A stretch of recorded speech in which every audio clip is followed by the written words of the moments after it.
Chapter 14. Column L. Subject's handling of written or spoken communication when acting as a relay point. As in speech, it is a mechanical fact that a person at a certain position on the tone scale tends, unless affected by engrams specifically demanding different action, to follow a definite pattern in handling messages when acting as a relay point. This is mentioned here partly because it is important to organizations, but mostly because it is a good diagnostic point for the auditor. What does the subject do with letters he is given? Does he answer them, or does he put them away? When you give him a message to give to somebody else, does that other person receive the message which you wanted him to receive? Or is it twisted or altered in some way? Or is it not delivered at all? The handling of messages approximates the ability of the individual to contact his own standard memory bank, which is to say he will handle in the external world various communications from one person to another just as his own circuits handle information between his standard memory bank and himself. At the highest level of the tone scale, we have complete communication. And at the lowest level, we have no communication at all. At 4.0, the individual passes communications freely, contributes to them normally, and rather tends to cut N-theta communications, which is to say lines he knows are vicious or slanderous. He is not likely to assist. At 3.5, the individual passes communications, but resents and hits back at N-theta lines. By line, of course, is meant communication line, which is any sequence through which a message of any character may go. At 3.0, we begin to get a breakdown of the communication line on which our individual is acting as a relay point, because an individual at this level is likely to be slightly suspicious of 4.0 construction and creation, and is likely to tone down the message considerably. Here we have conservatism, and conservative communications are most rapidly relayed at this level. Here the individual does not readily lend himself to either an N-theta line or to a heavy theta line. At 2.5, the individual devaluates emergencies. He is not likely to believe a very highly constructive message or a destructive message. He handles communications above or below his level poorly, but passes communications which are at the boredom range. An individual at 2.0 deals mostly in hostile or threatening communications. He lets only a small number of constructive communications go through, tends to select out theta communications, and tends to pass N-theta communications, which is to say, he will make himself a party to slander, but will not make himself a party to a high endeavor unless it happens to fit his own antagonistic purposes. Here we have a very poor relay point, but one which, when pressed, will function. At 1.5, we run into a relay point level which is a dangerous one in any organization or nation or family, since here all good constructive theta communications are stopped or perverted in some way. Suspiciousness and other N-theta elements are added to the communication before it is sent through. This level favors and most readily passes angry communications which will cause destruction. Giving a communication to such a person to give to someone else will most certainly bring about different results than one intended when that communication has been relayed. At around 1.3, all theta communications are cut and malicious communications are most readily relayed. Communications that are passed are twisted and perverted. Around 0.9, we have an individual who tends to cut communication lines, and who, on one pretext or another, will not relay communications. At this level, we have the individual who specializes in secret communications and is apt to give the classification of secret or confidential to the most banal matters. At 0.5, the individual takes very little heed of communications. He cannot see the necessity of passing anything to anybody. It's hopeless anyway, and so there is no point in doing anything about it. At 0.1, of course, the individual is unaware of communications of any kind, and so does not relay them. This subject is much more exhaustively covered in the field of group Dianetics, since it applies with enormous importance to the conduct of business, governments, armies, and other organizations. One might safely say that 95% of an executive's trouble is with communication lines. This index on the tone scale will give him some idea of what to expect from certain of his subordinates. If any executive is surrounded by individuals who will not pass communications or who pervert communications, he can be very certain of trouble in the organization caused by this point alone. The auditor can establish his pre-clear's position on the tone scale by observations and inquiries about his pre-clear's handling of written and spoken communications when acting as a relay point.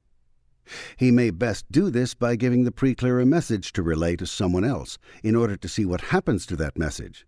The pre-clear, of course, thinking not that this is a test, but that it is a sincere effort to relay a communication. Chapter 15. Column M. Reality. Agreement. As has been said in earlier chapters of this book, the quality known as reality exists, so far as we know, mainly because we agree that it exists. The entire physical universe, according to the tenets of nuclear physics, is reducible to near zero if we think in terms of an actuality that can be sensed, measured, or experienced. Matter and energy exist in space and time, but matter is composed of energy, and energy seems at best to be a motion rather than a substance. For a motion to take place, one sees that space and time are necessary, but that space and time are themselves such strange entities, according to Einstein and others, that they are also reducible and expandable and are not sharply defined entities. Much could be said on this subject, all more or less of a confusing and indecisive nature. Philosophers for many centuries have been debating over the reality of reality, and each one has come to the final admission that man agrees that he perceives something with his various senses, and that man has agreed to call this reality. For our purposes, the lowest common denominator of reality could be called, then, agreement. If you and I both agree that we are gazing at an automobile, then that automobile has reality for us. If another person comes forward and says that it is not an automobile but a barrel of olives, then you and I are apt to suppose him crazy. Majority opinion rules where reality is concerned.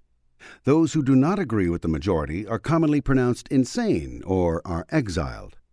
And thus we have a sort of continuous natural selection which gives us a social order that has agreed upon certain definite realities. Anyone who seeks to alter those realities in any way is attacked, unless the strength and force of his reason are such that they carry into the minds of men a new reality on which those men can agree. There are actually two kinds of reality. There is the reality which can be sensed, measured, and experienced in the physical universe. This messed reality is so thoroughly constructed into a human being genetically, and is so uncompromisingly consistent in its behavior, that man finds it unwieldy, and so works, as in the science of physics, to discover certain natural regularities of behavior of the physical universe.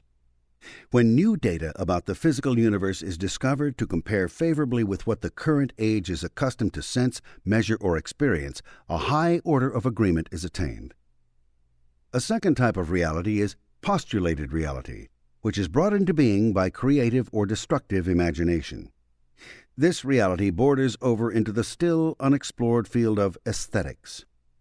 There are men, usually in the fields of the arts and philosophy, who postulate new realities for the social order. Social orders progress or decline in ratio to the number of new realities which are postulated for them. These postulates are made, usually, single-handedly by men of imagination. Social orders are normally very conservative, and seek to hold hard to old realities. The reason for this is a simple one. In the absence of wide communication networks by which new realities can be generally offered, it takes considerable time for the new reality to become known. Indeed, a new reality postulated by some individual becomes known in direct ratio to the velocity and magnitude of the idea. There undoubtedly exists a formula for the speed and advance of ideas. For example, a man named Ibsen, by writing a few plays, wildly altered single-handedly the entire cultural aspect of Scandinavia within a few years. Ideas and not battles mark the forward progress of mankind. Individuals and not masses form the culture of the race. On a lesser scale, actors and other artists work continually to give tomorrow a new form. Hollywood makes a picture which strikes the public fancy, and tomorrow we have girls made up like a star, walking along the streets of the small towns of America. A Hollywood interior decorator dresses a set, which takes the eye of the American audience, and tomorrow that set is seen as the apartments of Miami Beach and other resorts. A culture is as rich and as capable of surviving as it has imaginative artists, skilled men of science, a high ethic level, workable government, land and natural resources, in about that order of importance. One might postulate two more realities. The first is that of the supreme being. No culture in the history of the world, save the thoroughly depraved and expiring ones, has failed to affirm the existence of a supreme being. It is an empirical observation that men without a strong and lasting faith in a supreme being are less capable, less ethical, and less valuable to themselves and society. A government wishing to deprave its people to the point where they will accept the most perfidious and rotten acts abolishes first the concept of God, and in the wake of that destroys the family with free love, the intellectual with police-enforced idiocies, and so reduces a whole population to an estate somewhat below that of dogs. A man without an abiding faith is, by observation alone, more of a thing than a man. Modern science, producing weapons for the annihilation of men, women, and children in wholesale lots, has solidly run itself aground on the reef of godlessness. Modern science has gone so far as to advocate the rise of man from mud and clay alone, has denied to him even a semblance of a soul, and so has not only solved none of the problems of the humanities, but has aided and abetted a godless totalitarian government which seeks nothing less than the engulfment and enslavement of all men and the extinguishment of every spark of decency in the breast of every human being. These two tracks, which have led away from the affirmation of the existence of a supreme being, modern science and totalitarianism, are both bringing man into a machine-like state of being, where the ideal has become a lump of muscle, greasy with sweat, or a grimy mechanic serving a howling monster of steel. The arts, the humanities, and the decencies are fallen away from until they are like tiny stars shining across a great black void. The abandonment of the admission of a supreme being as a reality intimate to the life of man makes prostitution the ideal conduct of a woman, perfidy and betrayal the highest ethic level attainable by a man, and obliteration by treachery, bomb, and gun the highest goal attainable by a culture.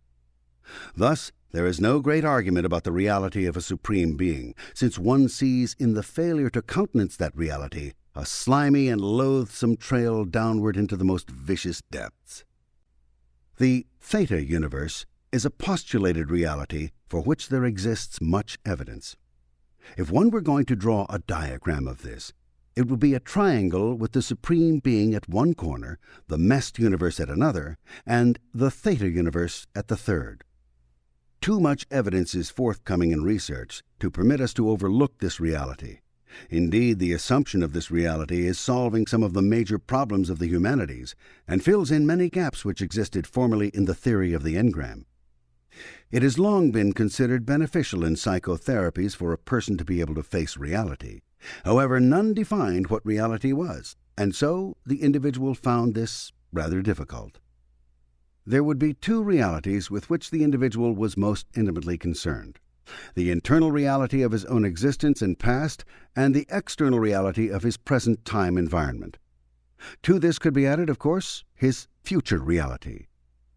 The reality tone scale on extroversion-introversion would be, at a glance, that around tone 4.0, the interior world was sufficiently comfortable, so that the individual's thought and perception were mainly directed toward the exterior world, and his computation had to do with present time and the future. And as one descended the tone scale, one could see the gradual involvement of free theta within Mest, with less and less concern with the exterior world and the future, and more involvement in the interior world and the past, until the majority of the theta was inturbulated and death ensued. There would be then an extroversion-introversion scale, which would mark very sharply the position of the person on the tone scale. The position of the person would, of course, be determined by the amount of free theta with which he was endowed, and the percentage of that theta which had become n-theta. Yet another reality scale could be postulated on the basis of the theta perceptics, but that is beyond the scope of this work. The general attitude of the individual with regard to reality, as shown on the tone scale, would be as follows. At 4.0, the individual would be creatively and constructively inclined toward reality. He would be more likely to adjust reality to him and to postulate new future realities than he would be to adjust himself to existing realities. He would search for different viewpoints and changes in reality in order to broaden his own reality. He would have a complete flexibility and understanding in relating and evaluating different realities. At 3.5, the individual would have the ability to understand, relate, and evaluate realities regardless of the difference in viewpoint. Moderate flexibility about realities brought to view, without eager search for new ones. A little lower on the tone scale, the individual would be involved with attempts to reconcile his own reality with conflicting realities, and he would have a limited flexibility. At 3.0, the individual would possess an awareness of the possible validity of a different reality without relating this to his own reality. At 2.5 would ensue an indifference to conflicting realities, a maybe who cares attitude. Below this would be a refusal to match two realities, rejecting conflicting realities. At 2.0 would be found verbal doubt, defense of one's own reality, and attempts to undermine the reality of others. Here is the critical level, and criticism intensifies from here on down to 1.0 and then dies out. At 1.5, the individual is mainly concerned with the destruction of opposing realities, wrecking or changing them, knocking apart the realities of other people. The environmental reality would be attacked with destruction in view. The only change that would take place would be a destructive change. Below this would be doubt of the opposing reality, a non-verbal disbelief, a refusal to accept the disbelief of others, a refusal to accept conflicting realities without trying to fight back. At 1.1 on the tone scale would ensue the doubt of one's own reality, insecurity, attempts to gain reassurance. In the sphere of messed realities, there would be appeasement of gods or elements. At 0.5, we would have shame, anxiety, strong doubt of one's own reality, with a consequent inability to act within it. If the person is to act at all, he must be told what to do. He is afraid to act of himself, since he has no way to assess the consequences. Below this is a complete withdrawal from conflicting reality, and a refusal to recognize the existence of any reality but one's own, in which one is rigidly locked.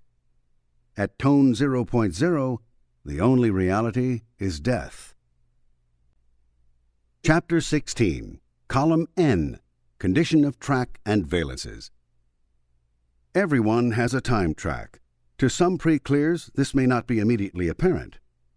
The time track consists of all the consecutive moments of now, from the earliest moment of life of the organism to present time.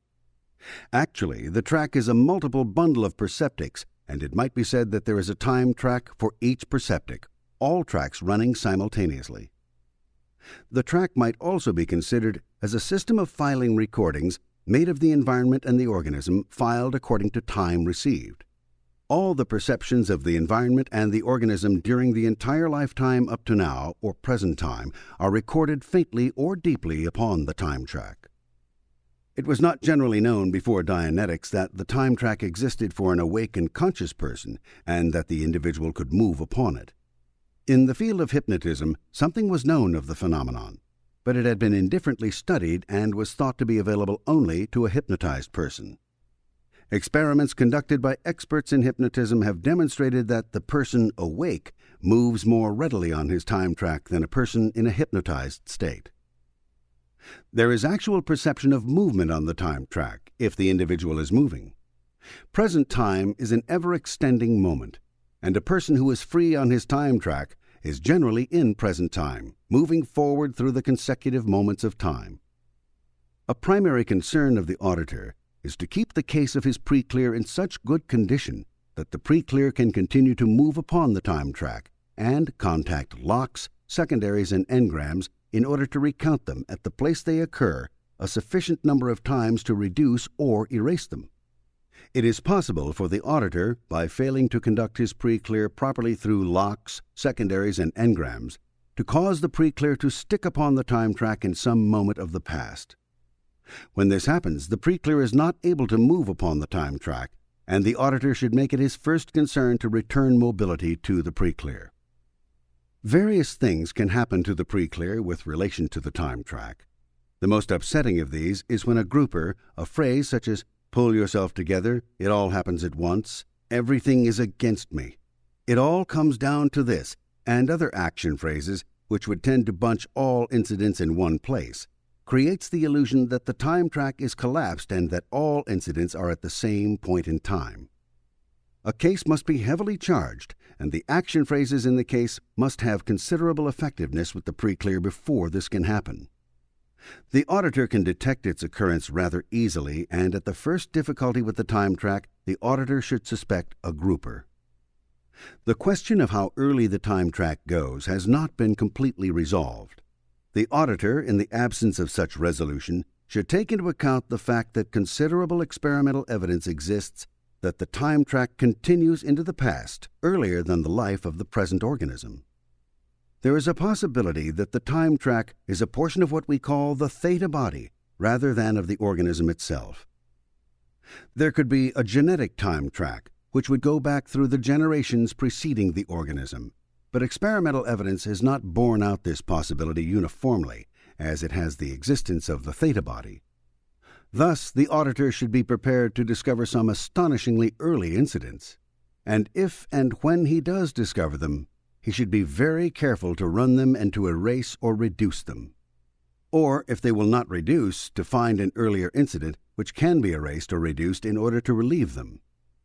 It is not in the province of the auditor to question the data of the pre-clear in any way, and it is in the province of the auditor to reduce any and all engrams which he recovers in the case. In addition to the grouper, there can be other troubles with the time track. The most common of these is for the pre-clear to be stuck in an incident of the past. A holder, a phrase like "stay here," existing in an engram, has seized him at some earlier age, and he is not in present time, but is locked in an earlier period of his life which also contains pain and unconsciousness or heavy grief or fear charges. Lock scanning or running earlier engrams generally remedies this condition. This condition is checked for very simply by the use of the flash answer. As will be covered elsewhere, the auditor uses the file clerk of the pre-clear. The file clerk uses automatic response mechanisms which are not thoughtful mechanisms but instantaneous replies, the first thing that flashes into the pre-clear's mind at the snap of the auditor's fingers. The auditor asks the pre-clear for a date and snaps his fingers. The pre-clear may not give the present time date. If he does not, he is giving the date of the moment where he is stuck on the track. Simply asking various people around you their age will give you considerable data on this mechanism. Tell these people to give you the first number that comes into their heads when you snap your fingers, and then ask them, "How old are you?" In a number of instances, you will get ages much earlier than present time. Asking them to remember what happened at that period will very often bring them up to present time, where they may not have been for years. An auditor could walk through any sanitarium and simply tell patient after patient, "Come up to present time," and he would find that some very small percentage of the insane people would come up to present time and would begin to be sane.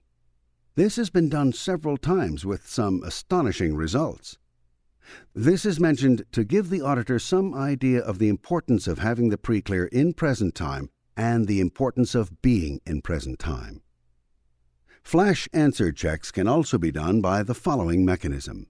The pre-clear is asked to give the first answer that flashes into his head, yes or no, to each of the following questions. The auditor says, "Hospital?" to which the pre-clear answers, yes or no. The auditor then says, "Nurse?" and the pre-clear gives him a yes or a no.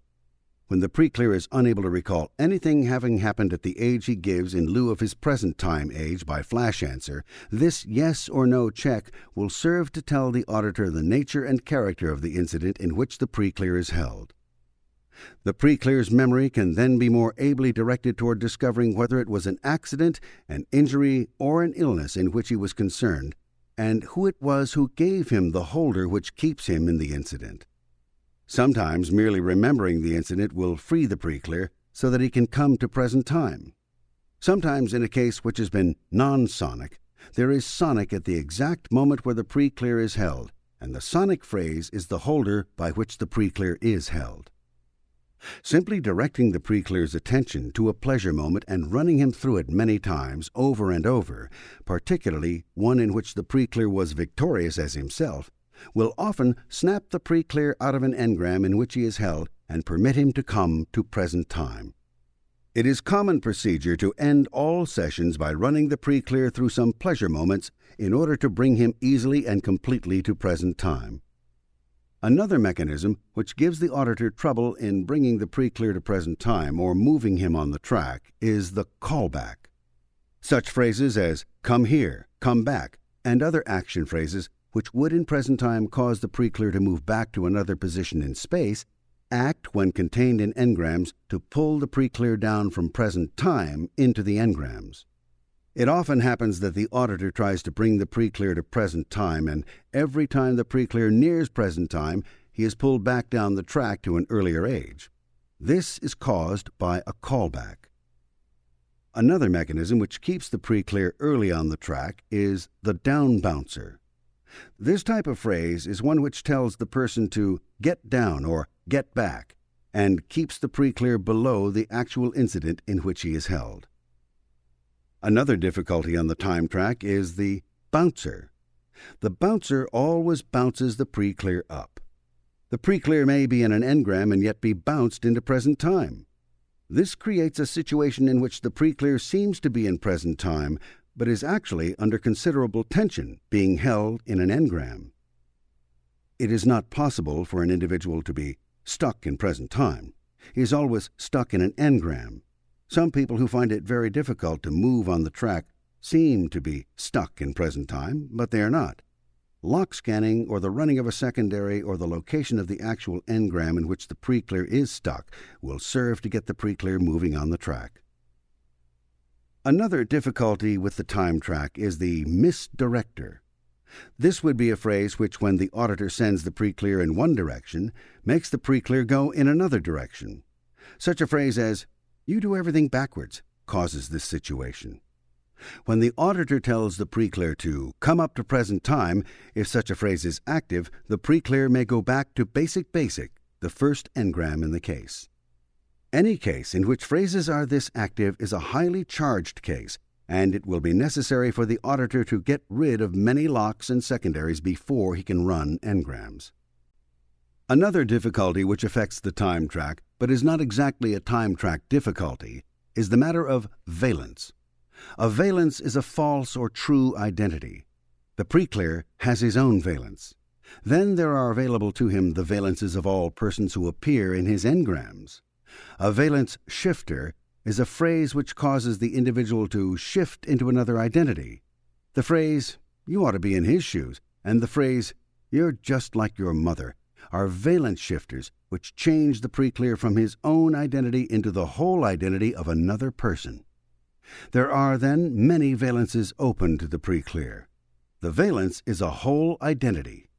If the pre-clear is in his grandfather's valence, the pre-clear may be expected to have all the troubles grandfather had and most of the peculiarities and characteristics. These characteristics do not have to be contained in engrams themselves. They are simply part and parcel of the valence. The pre-clear may be in several valences at once, in a synthetic valence, or in no valence at all. Or he can be in his own valence.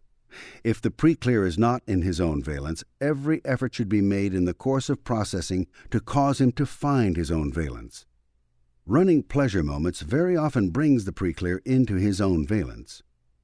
Being out of valence is a primary cause, evidently, of sonic, visio, and somatic shutoffs. The auditor may be running an engram in which the pre-clear has sonic, visio, and somatics which suddenly disappear. The first thing he should suspect is a valence shifter.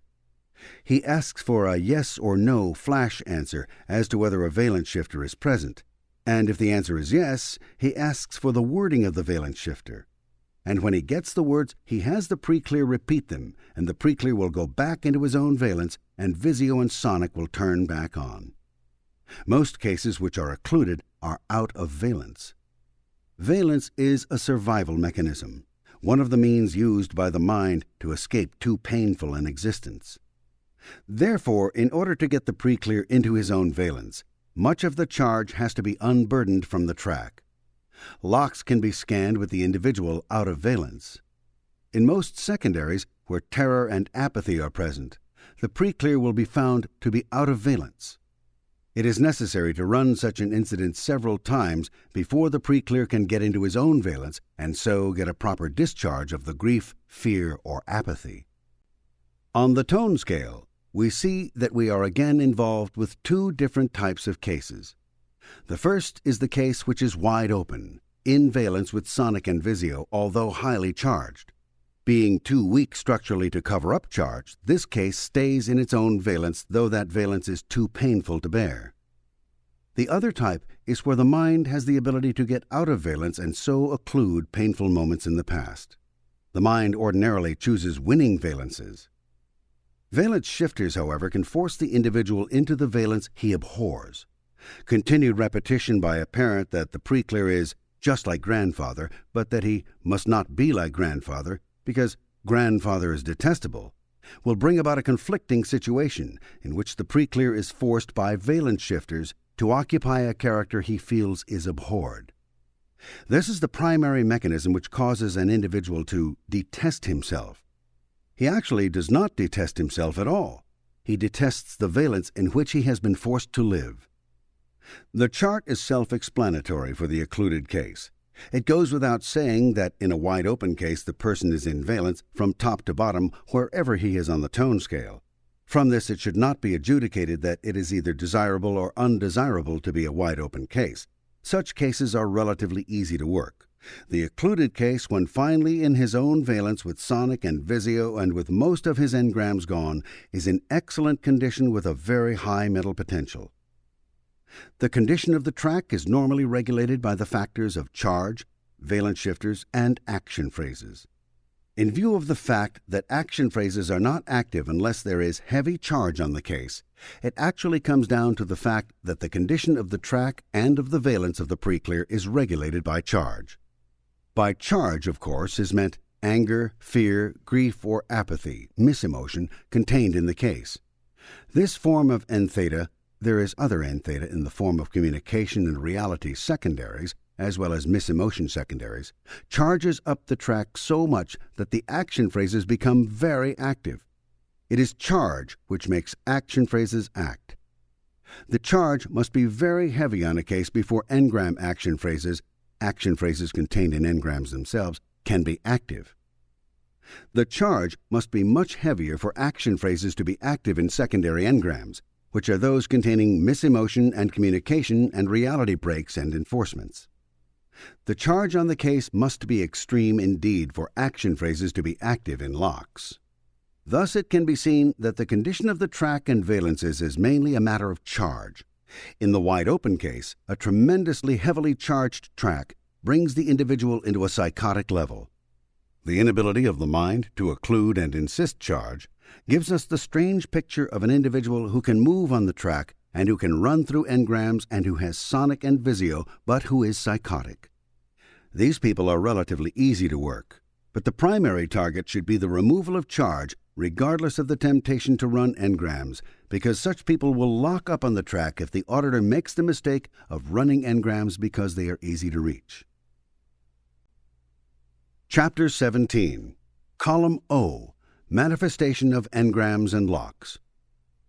Human conduct in the absence of engrams can be considered to be good, from the viewpoint of the individual and his group, as modified by the education and environment of that individual. The individual without engrams seeks survival along all of the dynamics in accordance with his breadth of understanding. This does not mean that a primitive who had been cleared of all of his engrams would not continue to eat missionaries if he were a cannibal by education. But it does mean that he would be as rational as possible about eating missionaries.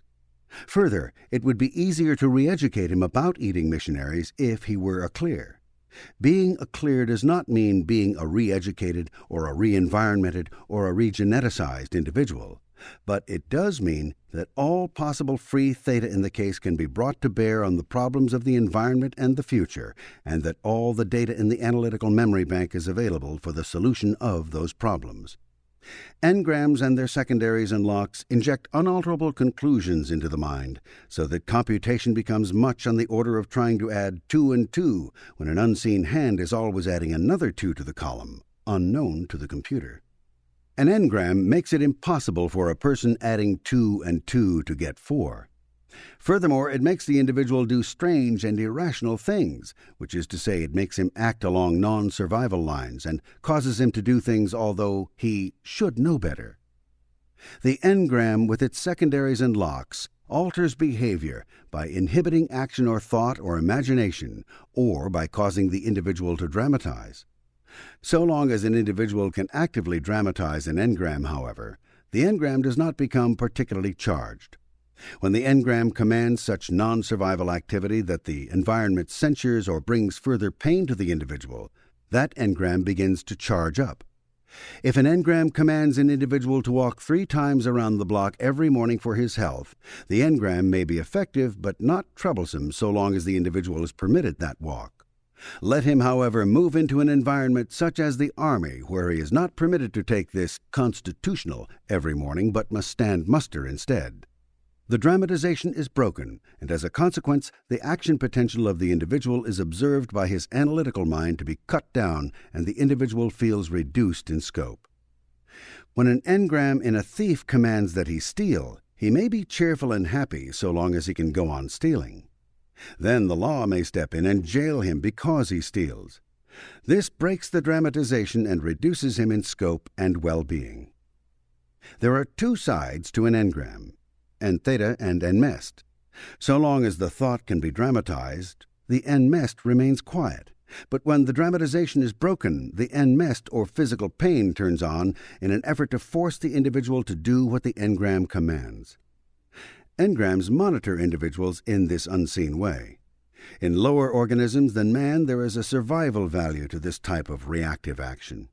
In the environment of a lower organism, the receipt of pain normally comes about because the organism is not following a survival course.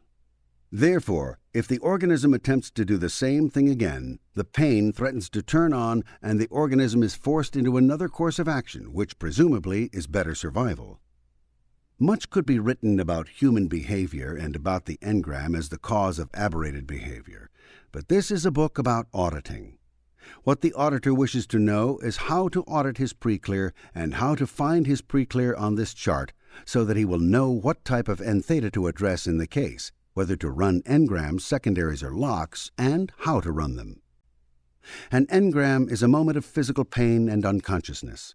A secondary is a moment of misemotion where loss is threatened or accomplished. A lock is an analytical moment in which the perceptics of the engram are approximated, thus restimulating the engram or bringing it into action, the present time perceptics being erroneously interpreted by the reactive mind to mean that the same condition which produced physical pain once before is now again at hand. Secondaries contain only misemotion and communication and reality enforcements and breaks. Locks contain mainly perceptics, no physical pain, and very little misemotion. These are all types of entheta. Secondaries and locks charge up engrams. It is not possible to run engrams in a case which is very heavily charged with secondaries and locks. By observing his preclear, the auditor should be able to establish fairly rapidly what the preclear does with locks. In surveying the case, he may find that the preclear acts very aberratedly on the subject of religion, and yet all he can find as a cause is a scolding by a minister when the preclear was a child. The human mind is a very tough mechanism, and this is insufficient cause for aberration in a sane person. If the conduct is remedied merely by running this lock, the auditor can see that this preclear will dramatize locks, which is to say, he will act as though locks were engrams. This denotes a very highly charged case. The auditor may discover that the preclear dramatizes secondaries, which is to say that the preclear is a coffin case, which lies in the position of a dead man with arms folded. This is a grief engram having to do with the death of some loved one and with the preclear in the valence of the loved one. The auditor will see many examples of the coffin case.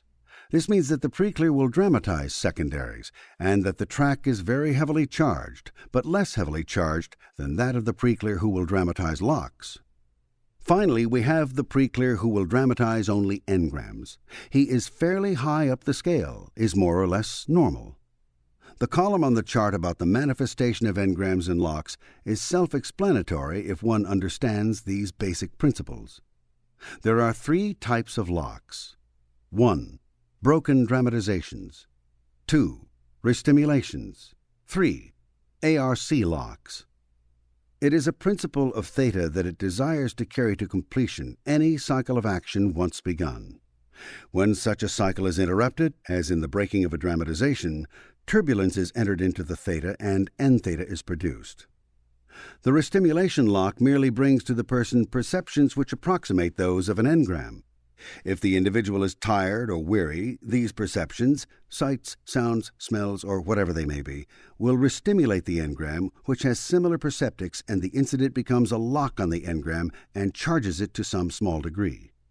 The third type of lock results when affinity, communication, or reality is forced upon the individual by the environment when he does not want it, when it is not rationally necessary, or when one or more of these is inhibited or denied to the individual by others in the environment. Some of these ARC locks which occur in a person's life are so intense and cause so much charge to enter into the engram that they are considered secondary engrams. We have then, as well as misemotion secondaries, the secondaries of enforced or denied ARC. Chapter 18, Column P, Sexual Behavior, Attitude toward Children. This is the column devoted to the second dynamic. This dynamic would normally be called sex. In Dianetics, one considers sex to be divided into 2 parts, the sexual act and the product of sex, children. Any dynamic can be considered to be a flowing line of theta. The power of theta along any dynamic varies from individual to individual. Engrams can be considered to lie across the dynamics in such a way as to cause dispersion. When the engrams are removed, the dispersion, which would be theta turning into N theta, and the inhibition of the flow of free theta, disappears, and the natural flow of free theta can begin again. One sees this dispersion and N theta effect most markedly on the second dynamic. It is so clear-cut that some psychotherapies in the past placed the entire emphasis of aberration on the second dynamic. Naturally, these psychotherapies were not very workable, since they left out the other 7 dynamics and were indeed severely criticized by their contemporaries for not being sufficiently comprehensive. Sex, however, is an excellent index of the position of the preclear on the tone scale. It is the excellence of this index which probably brought so much attention to the second dynamic. In this current culture, sexual aberration is very high. Anything which is hidden and highly regulated in a culture will become aberrated. There is considerable confusion in the American and European cultures about sex, since there was so much perversion and promiscuity and maltreatment of children that the erroneous conclusion was reached that the remedy for this lay in further regulation, whereas in reality it was the regulation which caused the derangement of the dynamic. It will be noted in observing the behavior of human beings and on this chart of the tone scale that promiscuity, perversion, sadism, and irregular practices fall far down the line. Free love falls also in this very low band, since man is relatively monogamous, and since it is non-survival not to have a well-ordered system for the creation and upbringing of children by families. A society which falls into this 1.1 band of the tone scale can be expected to abuse sex, to be promiscuous, to misuse and maltreat children, and to act, in short, much in the way current cultures are acting. It is of vital importance, if one wishes to stop immorality, free love, and the abuse of children, to de-aberrate this dynamic for the whole group of the society, to say nothing of individuals. At the highest mest point of the tone scale, 4.0, one finds monogamy, constancy, a high enjoyment level, and very moral reaction toward sex. But one also finds the sexual urge acting to create more than children, and so comes about a sublimation of sex into creative thought. At 3.5 on the tone scale, we have a high interest in the opposite sex and constancy, but we do not have so great a sublimation. At 3.0 on the tone scale, we have some falling off in sexual interest, but we have an interest in procreation and children. At 2.5, we have some disinterest in procreation, not for any reason beyond a general failure to be interested in much of anything. The sexual act can be adequately performed given the physical ability. At the band of 2.0, we begin to get a disgust for sex, a revulsion toward sex, mostly when irregularly practiced. At the 1.5 band of the tone scale, we find sex appearing as rape. We find the sexual act being performed as a punishment. At 1.1 on the tone scale, we enter the area of the most vicious reversal of the second dynamic. Here we have promiscuity, perversion, sadism, and irregular practices. We have here no enjoyment of the sex act, actually, but a hectic anxiety about it. The sex act cannot truly be enjoyed, whether performed regularly or irregularly. Here is the harlot, the pervert, the unfaithful wife, free love, easy marriage and quick divorce, and general sexual disaster. People at this level on the second dynamic are intensely dangerous in the society, since aberration is contagious. A society which reaches this level is on its way out of history, as went the Greeks, as went the Romans, as goes modern European and American culture. Here is a flaming danger signal which must be heeded if a race is to go forward. At 0.5, we have impotency and anxiety about sex, with only occasional efforts to procreate. On the second dynamic, we get occasional resurgences from 0.5 up the scale, which quickly relapse. It is interesting to note here the application of the principle of the dwindling spiral to the second dynamic. On any of the dynamics, and on any column of this chart, when the individual sinks below the 2.0 level, the dwindling spiral rapidly carries him down through 1.5, 1.1, 0.5 to death. This is particularly evident on the second dynamic. The 1.1 individual engaged in frantic pseudo-sexual activity today will in a very near tomorrow, much nearer usually than he suspects, find himself or herself at the 0.5 level of impotency and anxiety. The organs of sex at the 0.5 level become relatively useless. Indeed, this second dynamic tone scale is closely applicable to the endocrine activity of the individual and the form and condition of the physical body.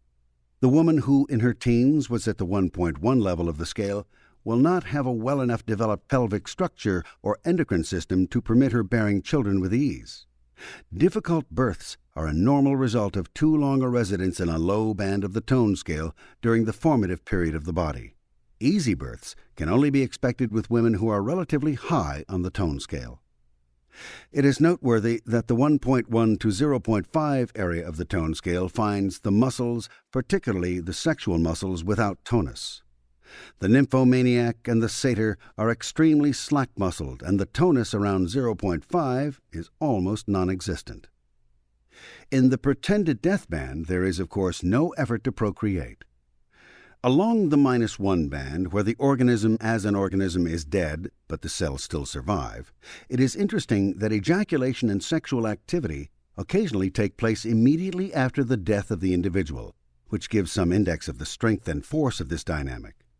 Life is defined, in cytology, as an unending stream of protoplasm from the beginning of life itself until now.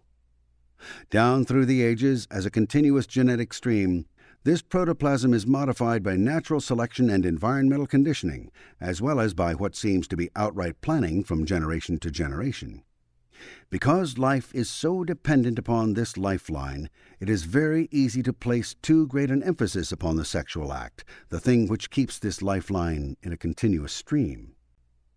The second part of this dynamic concerns itself with children, the product of sex. There is a gradient of reaction toward children from the top to the bottom of the tone scale, which the auditor can use in order to place his preclear properly on the chart. At 4.0, there is an intense interest in children, which extends to both the mental and physical well-being of the children and the society in which these children will live. Here are efforts to add to the culture so that the children will have a better chance for survival. At 3.5, we have a love of children, a care of them, an understanding of them. At 3.0, we have an interest in children. At 2.5, we have a tolerance of children, but not too great an interest in their affairs. At 2.0, we have nagging of and nervousness about children. At 1.5, we enter the band of brutal treatment of children, heavy corporal punishment, the forcing of the child into a mold with pain, breaking his dramatizations, upset about his noise or clutter. At 1.1 on the tone scale, there may be two reactions to children. There may be an actual and immediate desire for children as a manifestation of sex, but we also may have the use of children for sadistic purposes, and we may find both of these in the same individual. We have a long-term general neglect of children, with an occasional sporadic interest in them. We have very little thought for the child's future or the culture in which the child will grow up. At 0.5, we have mainly an anxiety about children, fear that they will be hurt, fear of this and fear of that concerning children, and a hopelessness about their future. At 1.1, a mother will attempt the abortion of her child, and any woman who will abort a child, save only if the child threatens her physical life rather than her reputation, lies in the 1.1 bracket or below. She can be expected to be unreliable, inconstant, and promiscuous, and the child is looked upon as evidence of this promiscuity. At 0.5, we have abortion with the specious reasoning that the world or the future is too horrible to bring a child into. With the parent at 0.5, all the natural gaiety and happiness of the child will be suppressed, and we have as unhealthy an atmosphere for childhood as one could postulate. At 0.1, there is not even awareness of children. It is notable, as one glances down this column, that an interest in children includes an interest not only in the bearing of the child, but in the child's well-being, happiness, mental state, education, and general future. We may have a person on the 1.1 level who seems very anxious to produce a child. Very possibly, this person is following an engram command to have children. Once the child is born, we may have, in this 1.1 bracket, an interest in it as a plaything or a curiosity. But following this, we get general neglect and thoughtlessness about the child, and no feeling whatsoever about the child's future or any effort to build one for it. We get careless familial actions, such as promiscuity, which will tear to pieces the family security upon which this child's future depends. Along this band, the child is considered a thing, a possession. A half a tone above this, in the anger band, the child is a target for the dramatizations which the individual does not dare execute against grown-ups in the environment, a last-ditch effort to be in command of something. Here we have domination of the child with a constant warping of its character. The whole future of the race depends upon its attitude toward children, and a race which specializes in women for menial purposes, or which believes that the contest of the sexes in the spheres of business, action, and politics is a worthier endeavor than the creation of tomorrow's generation, is a race which is dying. We have, in the woman who is an ambitious rival of the man in his own activities, a woman who is neglecting the most important mission she may have. A society which looks down upon this mission, and in which women are taught anything but the management of a family, the care of men, and the creation of the future generation, is a society which is on its way out. The historian can peg the point where a society begins its sharpest decline at the instant when women begin to take part on an equal footing with men in political and business affairs, since this means that the men are decadent and the women are no longer women. This is not a sermon on the role or position of women. It is the statement of a bald and basic fact. When children become unimportant to a society, that society has forfeited its future. Even beyond the fathering and bearing and rearing of children, a human being does not seem to be complete without a relationship with a member of the opposite sex. This relationship is the vessel wherein is nurtured the life force of both individuals, whereby they create the future of the race in body and thought. If man is to rise to greater heights, then woman must rise with him or even before him. But she must rise as woman, and not as today she is being misled into rising as a man. It is the hideous joke of frustrated unvirile men to make women over into the travesty of men which men themselves have become. Men are difficult and troublesome creatures, but valuable. The creative care and handling of men is an artful and a beautiful task. Those who would cheat women of their rightful place by making them into men should at last realize that by this action they are destroying not only the women, but the men and the children as well. This is too great a price to pay for being modern or for someone's petty anger or spite against the female sex. The arts and skills of woman, the creation and inspiration of which she is capable, and which here and there in isolated places in our culture she still manages to effect in spite of the ruin and decay of man's world, which spreads around her, must be brought newly and fully into life. These arts and skills and creation and inspiration are her beauty, just as she is the beauty of mankind. Chapter 19, Column Q, Command over Environment. It may be postulated that the mission of Theta is the conquest of Mest. The organism controls as much Mest as it has Theta with which to control that Mest. One could envision command over the environment, for a man or for a group, as a series of concentric circles. The widest circle would demonstrate the individual's or the group's considered belief in its ability to have an effect on the physical universe. The next circle, just inside, would be the individual's or the group's belief in its ability to affect all of Earth and life. The next circle inside would be the individual's or the group's belief in its ability to affect a section of life, a nation, or a smaller group. The next circle would be the belief of the individual or the group in its ability to affect some other species and the men in its environ. The next inside circle would be the belief the individual or the group has in its ability to affect a few people or a small portion of its environment. The next circle would have to do with the individual's and the group's belief that it could affect the individual and the group. The next inside circle would be the individual's or the group's inability to affect self. One cannot say what would be the normal command area, but certain it is that when the command area comes to the point where the individual can barely affect the individual and the group can barely affect the group, we reach a point where the only Mest, and for their purposes as a matter of viewpoint, the individual and the group often consider life and life forms as Mest subject to their control, which can be changed by Theta, is the Mest of the individual or group. Here, psychosomatic illnesses set in, Theta acting only within the organism to destroy it. A group at this stage will tear itself apart. It is just slightly wider than this circle that we enter the 2.0 area of the chart. The wider areas could be said to be those where Theta could act freely enough to be constructive and creative within those spheres of influence. And very close to the center of the spheres would be where N-Theta exists. A much more complex system, which would possibly tell us a great deal about Theta and Mest, could be worked out on this gradient scale, and probably should be. The auditor is primarily interested in spotting his preclear on the chart. In order to do so, he should establish what the preclear thinks he can control in terms of life, Mest, people, and groups, and what the preclear thinks he would do with these if he could control them. If the preclear has constructive and creative plans in mind for the sphere he outlines, one can see that he is above the 2.0 band and that one is working with the amount of Theta the individual has as his endowment. Since not all men believe they can control the entire universe, one should not necessarily be suspect of being psychotic should they entertain such a notion, even though it is a manifestation of psychosis to have grandiose ideas because of manic engrams. Men have existed who could control enormous spheres and be creative and constructive within those spheres, but these were not men of the sword. They were men of ideas. Should the preclear postulate for himself a rather wide sphere and then appoint for it a destructive end, one can be sure that one is dealing with a preclear below the 2.0 level. The auditor should keep in mind the axiom that all creation carries with it a small amount of destruction.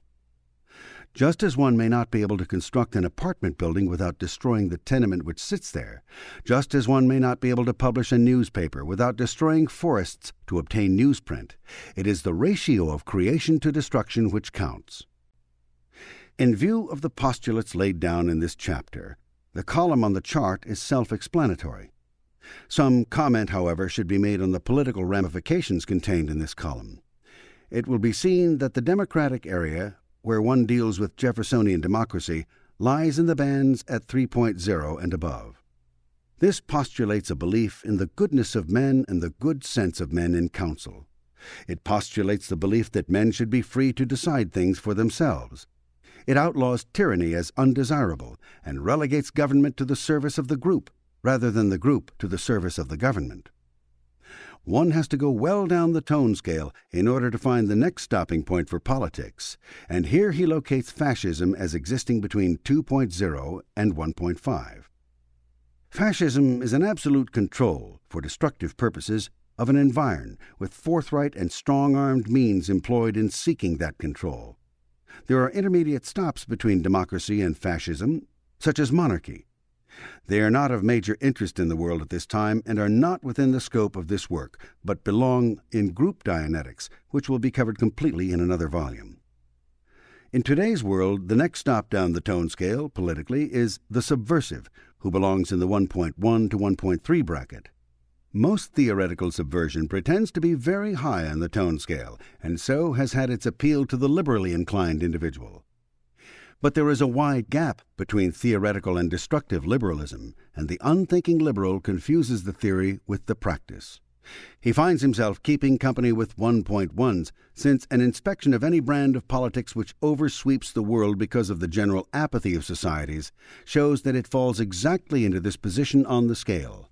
Communication lines are cut, affinities are flagrantly used and perverted, reality is twisted. The level of cabal, as seen in hate propaganda, compares with lowest gossip, and the treatment of human beings is without any regard to the respect an individual human being should have.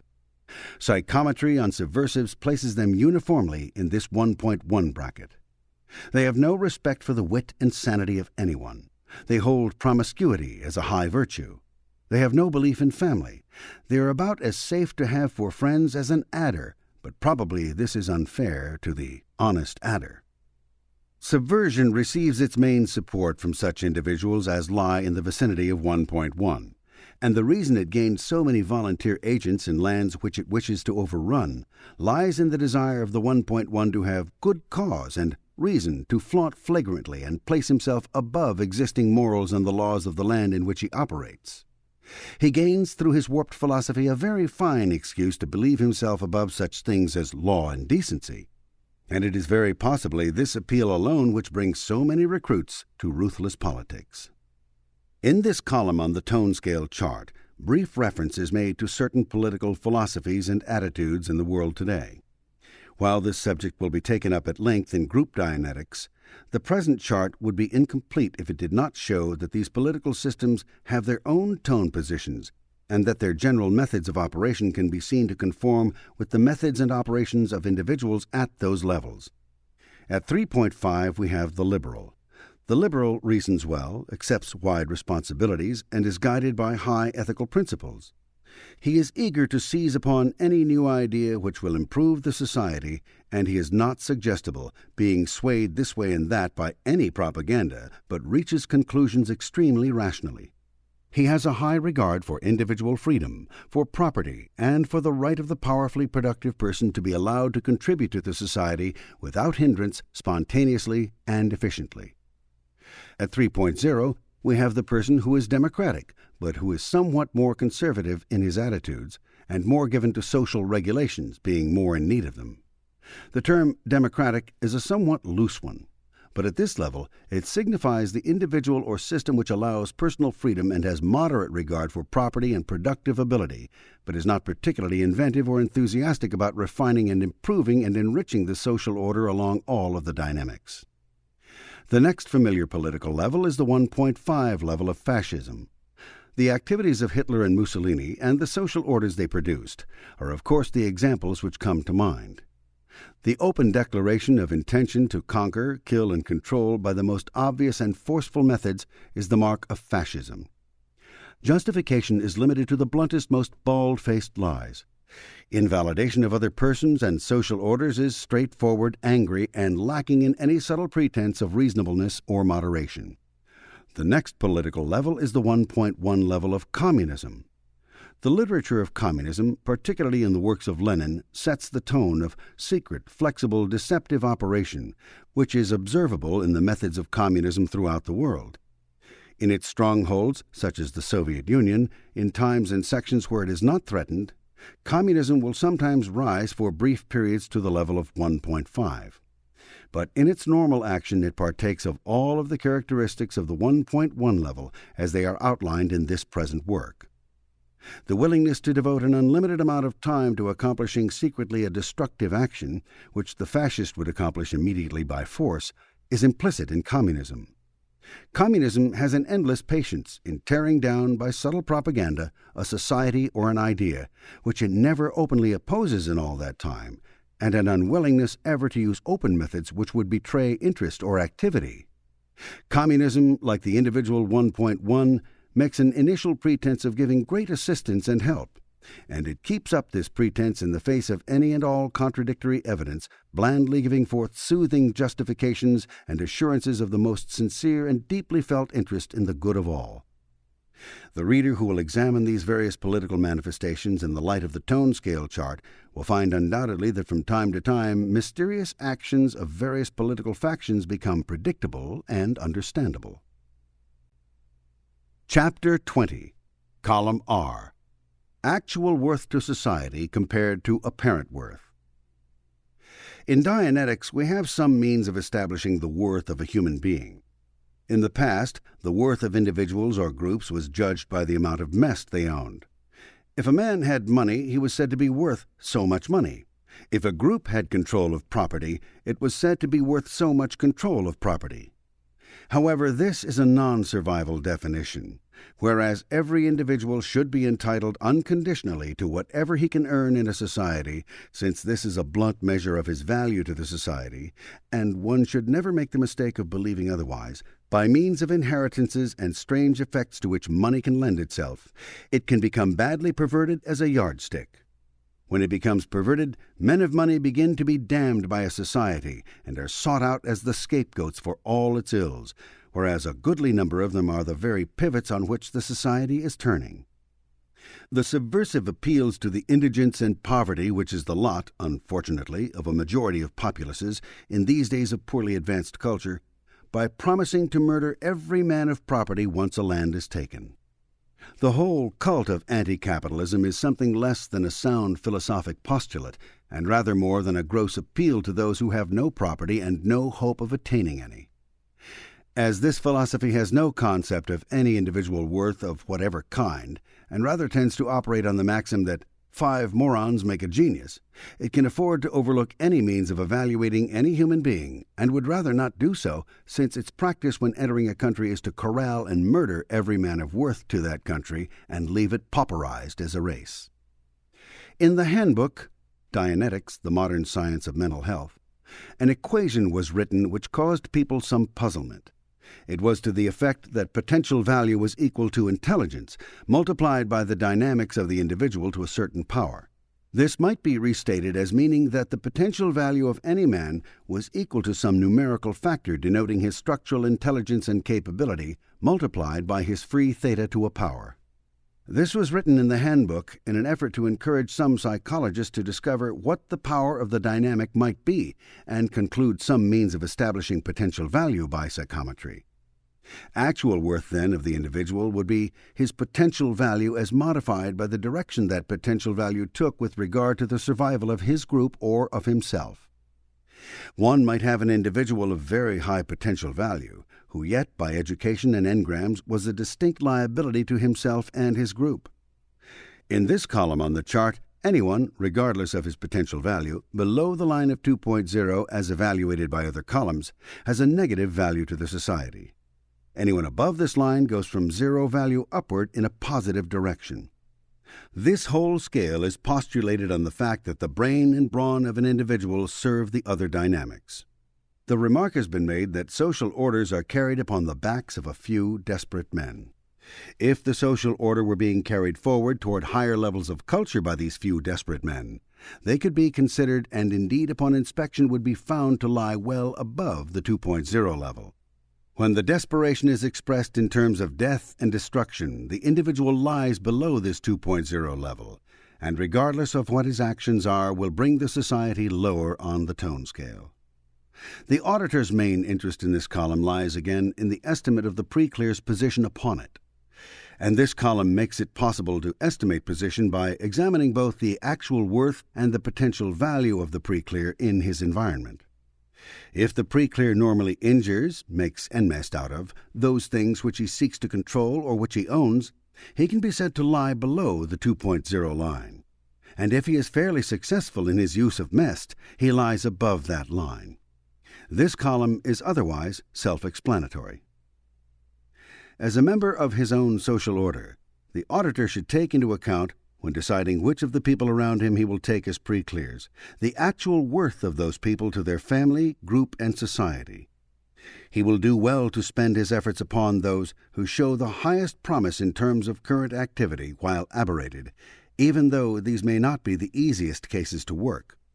While all men are created with equal rights under the law, an examination of the individuals in the society rapidly demonstrates that all men are not created with equal potential value to their fellows.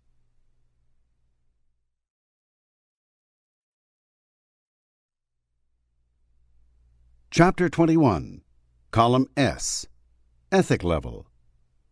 The whole subject of ethics is one which, with societies at their present low position on the tone scale, has become almost lost.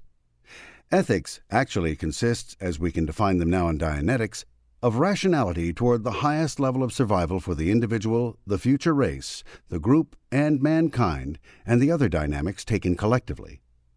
Ethics are reason. The highest ethic level would be long-term survival concepts with minimal destruction along any of the dynamics. A reasonable examination of this subject demonstrates immediately that dishonest conduct may serve on a short-term basis the advantage of an individual or a group, but that a continuous line of dishonest conduct will bring the individual or the group down the tone scale. Thus, dishonest conduct is non-survival. Anything which is unreasonable in the conduct of interrelations among men could be considered unethical, since those things which are unreasonable bring about the destruction of individuals and groups and inhibit the future of the race. The keeping of one's word when it has been sacredly pledged is an act of survival, since one is then trusted, but only so long as one keeps one's pledged word. To the weak, to the cowardly, to the reprehensibly irrational, dishonesty and underhanded dealings, the harming of others and the blighting of their hopes seem to be the only way of conducting life. Unethical conduct is actually the conduct of destruction and fear. Lies are told because one is afraid of the consequences should one tell the truth. Thus, the liar is inevitably a coward. The coward is inevitably a liar. The sexually promiscuous woman, the man who breaks faith with his friend, the covetous pervert are all dealing in such non-survival terms that degradation and death commonly ensue. A love, clandestinely conducted and based on lies, which will bring harm to others, denotes a cowardice low enough to bring nausea to any decent man. Thus one has the ethical or unethical aspect of sex. In the modern dictionary, we find that ethics are defined as morals, and morals are defined as ethics. These two words are not interchangeable. Morals should be defined as a code of good conduct, laid down out of the experience of the race to serve as a uniform yardstick for the conduct of individuals and groups. Such a codification has its place. Morals are actually laws. The origin of a point in a moral code comes about when it is discovered through experience that some act is more non-survival than pro-survival. The prohibition of this act enters into the customs of the people and may eventually become a law. This is the natural process of creation of all law. Morals are to some degree arbitraries in that they continue beyond their time. This far from states that laws are bad, as uniformity and regulation are vital to the conduct of all groups, but only that laws become outmoded now and then and need to be revised. Many things which were moral in the past were moral only because they were hygienic, and indeed, as has been said, all morals originate out of the discovery by the group that some act contains more pain than pleasure. In the absence of extended reasoning powers, moral codes, so long as they provide better survival for their group, are a vital and necessary part of any culture. Morals, however, become onerous and protested against when they become outmoded. And a revolt against morals normally has as its target the fact that the code no longer is as applicable as it was before. Although revolts against moral codes actually occur because individuals of the group or the group itself has sunk on the tone scale to a point where it wishes to practice license against these moral codes, not because the codes themselves are unreasonable. If a moral code were thoroughly reasonable, it could at the same time be considered thoroughly ethical, but only at this highest level could these two be called the same. Theta, in its action against Mest, is reason itself, and the ultimate in reason is the ultimate in survival. In the light of the above, the column on the chart is self-explanatory. But the additional comment should be made that at the level of 2.0 and below, destructive arbitrariness, called for lack of a better word, authoritarianism, sets in, and that all laws made at this level and on down the scale will have non-survival results. Criminals lie in the band from 2.0 down the scale as a generality, but most criminals are found from about 1.3 downward. There is nothing very glamorous about the criminal, the breaker of his pledge, the betrayer of his friend or group. Such people are simply psychotic. This does not say that individuals who lie potentially along tone bands from 2.0 down are actively criminal, chronically, or that they are actively unethical, chronically. But it does say that during periods of turbulence they are unethical and immoral, and refrain from being so only in ratio to the amount of free theta they still have available. They normally interbulate easily and often, however. And while for days and weeks together they may appear to be rational insofar as the current normal is concerned, they are a serious liability to any employer or mate or family or group. Here again we have the condition of the acute psychotic state as opposed to the chronic psychotic state. In the acute psychotic state, the person becomes temporarily insane for short periods. In the chronic state, he remains insane. If a person can interbulate easily down to a level below 2.0 and has not enough free theta to refrain from aberrated action, he should not be given more freedom in the society than the chronic psychotic, since he is as thoroughly psychotic in his acute state of turbulence as any constantly insane individual. Society, recognizing that the greatest danger from an individual lies in the band from anger down to 1.1, has sought to safeguard itself by suppressing these people permanently into an apathy level. This control mechanism, however, is as unworkable as it is widespread, since individuals in the apathy strata can rebound sporadically up into the active strata, and so are still thoroughly dangerous. The only answers would seem to be the permanent quarantine of such persons from society to avoid the contagion of their insanities and the general turbulence which they bring into any order, thus forcing it lower on the scale, or processing such persons until they have attained a level on the tone scale which gives them value. In any event, any person from 2.0 down on the tone scale should not have in any thinking society any civil rights of any kind. Because by abusing those rights, they bring into being arduous and strenuous laws which are oppressive to those who need no such restraints. And particularly none below 2.0, chronically or acutely, should be used as witnesses or jurors in courts of law, since their position in regard to ethics is such as to nullify the validity of any testimony they might assay or any verdict they might offer. This does not propose that depriving such persons of their civil rights should obtain any longer than is necessary to bring them up the tone scale to a point where their ethics render them fit company for their fellows. This, however, would be a necessary step for any society seeking to raise itself on the tone scale as a social order. A fundamental of law already provides for this step, since sanity in law is defined as the ability to tell right from wrong. The rational, and therefore the ethical state of persons acutely or chronically below the point of 2.0 is such that it is impossible for them to judge right from wrong. Thus, by bringing forward a simple definition not only of right and wrong, but of ethics, the existing fundamental can be put into effect, should it happen by chance that anyone cares whither our social order is drifting. It is simpler to do psychometry on 150 million people than to bury a culture for which we and our fathers have striven since 1776.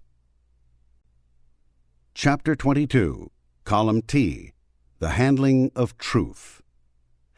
The metaphysician was concerned with absolute truth and considered that it transcended the limits of human experience.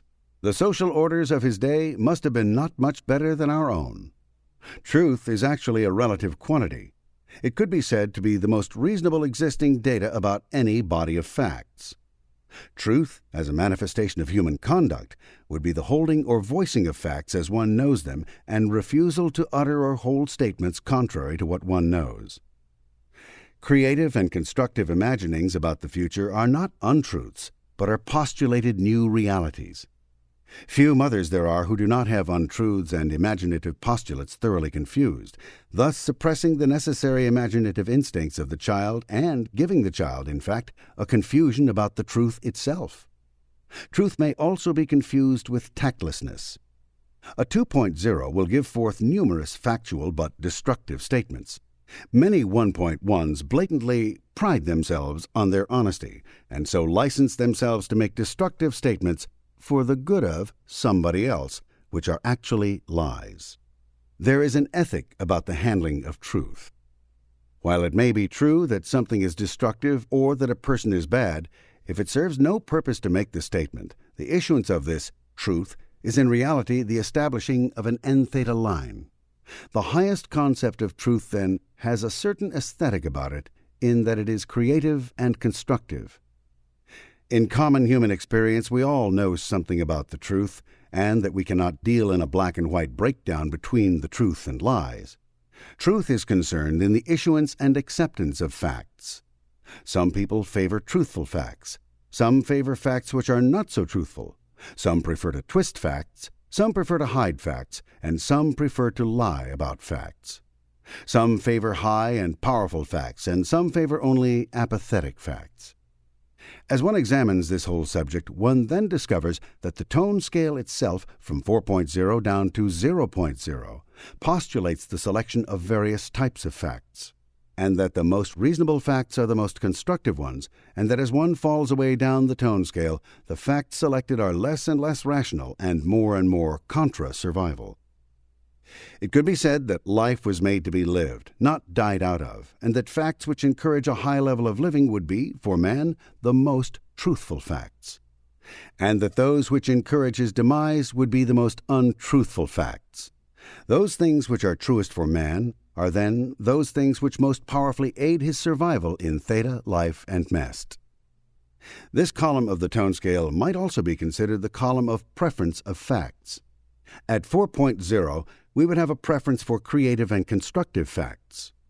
Around 3.0, we would have a preference for conservative and less optimistic facts. At 2.5, we would have a carelessness of facts. At 2.0, we would have a preference for facts which were twisted well away from truth in order to serve antagonisms. At 1.5, we would have a preference for destructive facts, twisting all true facts which were constructive so that they would become destructive facts. At 1.1, we would have a preference for artfully twisted facts which hid a desire to destroy. At 0.5, we would have a failure to select facts, to evaluate them one way or the other, but a preference for hopeless facts. Below this level, there would be no reaction. The auditor can do psychometry on his pre-clear and locate him on the tone scale simply by discovering the type of fact which the pre-clear likes best, or by discovering what the pre-clear does with facts. The individual accepts or gives forth truth or untruth according to his position on the tone scale. If you know from other columns the probable position of the pre-clear on the tone scale, regardless of his convincingness or even his ability to prove what he is saying by rather artful evidence, you can correctly and properly evaluate the facts he gives you or the facts he will receive. The rather horrible part of this is that it admits of no great variation. A man at 1.5 deals in destructive facts and twists them so as to make them more effectively destructive.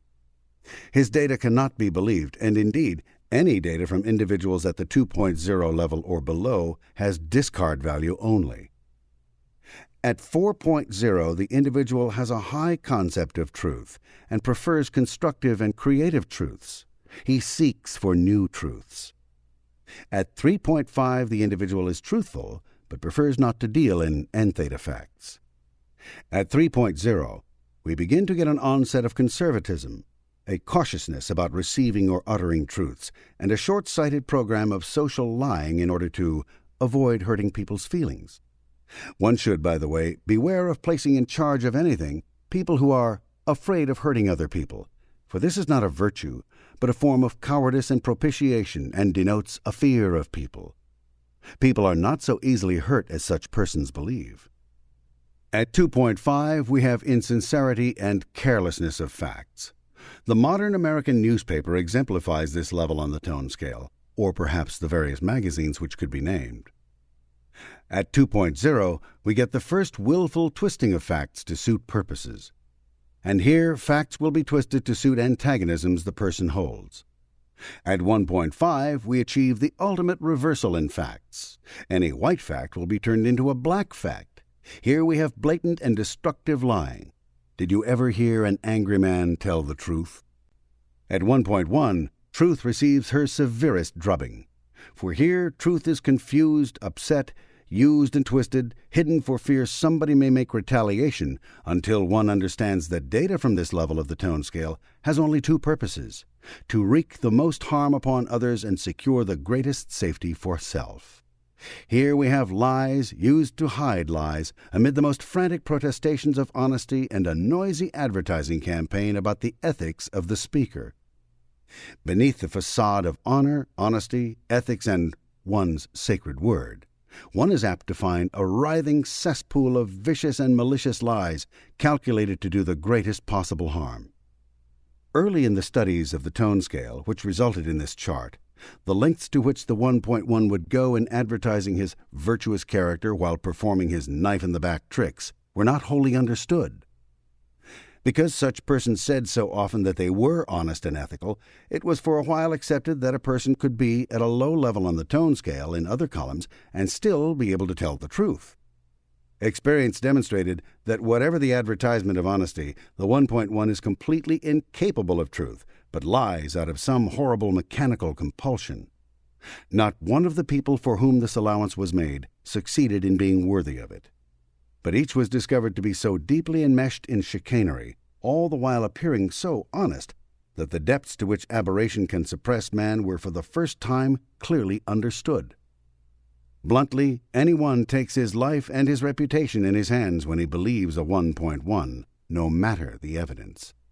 In this band we have fantastically accomplished actors who may weep and plead and decry with contempt and disdain, asserting their honesty and their sincerity and demonstrating them with such consummate conviction that even the most critical observer may be unable to detect the slightest falsehood.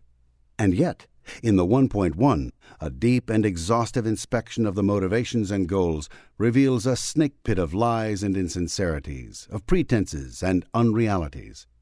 Such people can turn on tears and other emotions at will, and use the language of highest honor to serve the most despicable ends.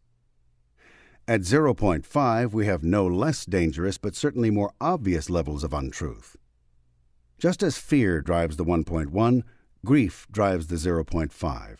And while the grief itself may be perfectly honest, the facts and evaluations which it collects to itself certainly are not.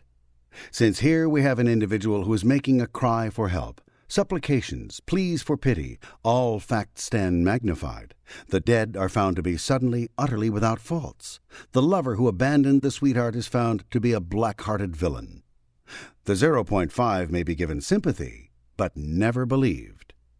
People who are commonly in this band of the tone scale and are yet able to reason somewhat to carry on some of the routine of life are perilous to be around, since they demand enormous quantities of affection, and at the slightest rejection, fancied or real, dive in the direction of death, perhaps only as a demonstration of how badly they need aid, but nevertheless, fatally. And such dives toward death inevitably affect others around them, since this individual has no responsibility of any kind toward other human beings, and is so thoroughly introverted that, however pathetic he may appear, he only absorbs and never responds. He is an unsaturable sponge for sympathy, and he is a chronic potential suicide. The tendency toward death will communicate itself toward all the aspects of life around this individual.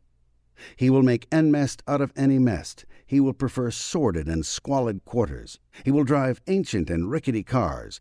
he will dress only in the most ragged clothes. All these things are pleas for pity. When audited, his case, like the 1.1, commonly dubs in.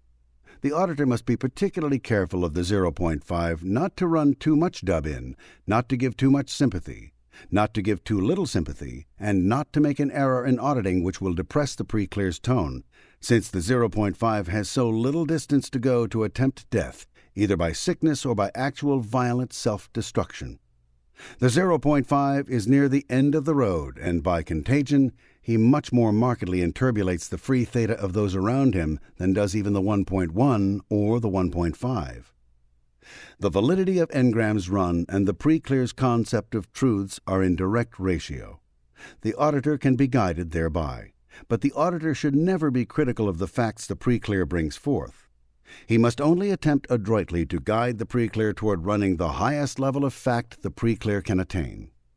Cases which are very low on the tone scale achieve their best advance, not by running data, but by running off charge through boil-offs, yawns, false foring, and other mechanical unburdening.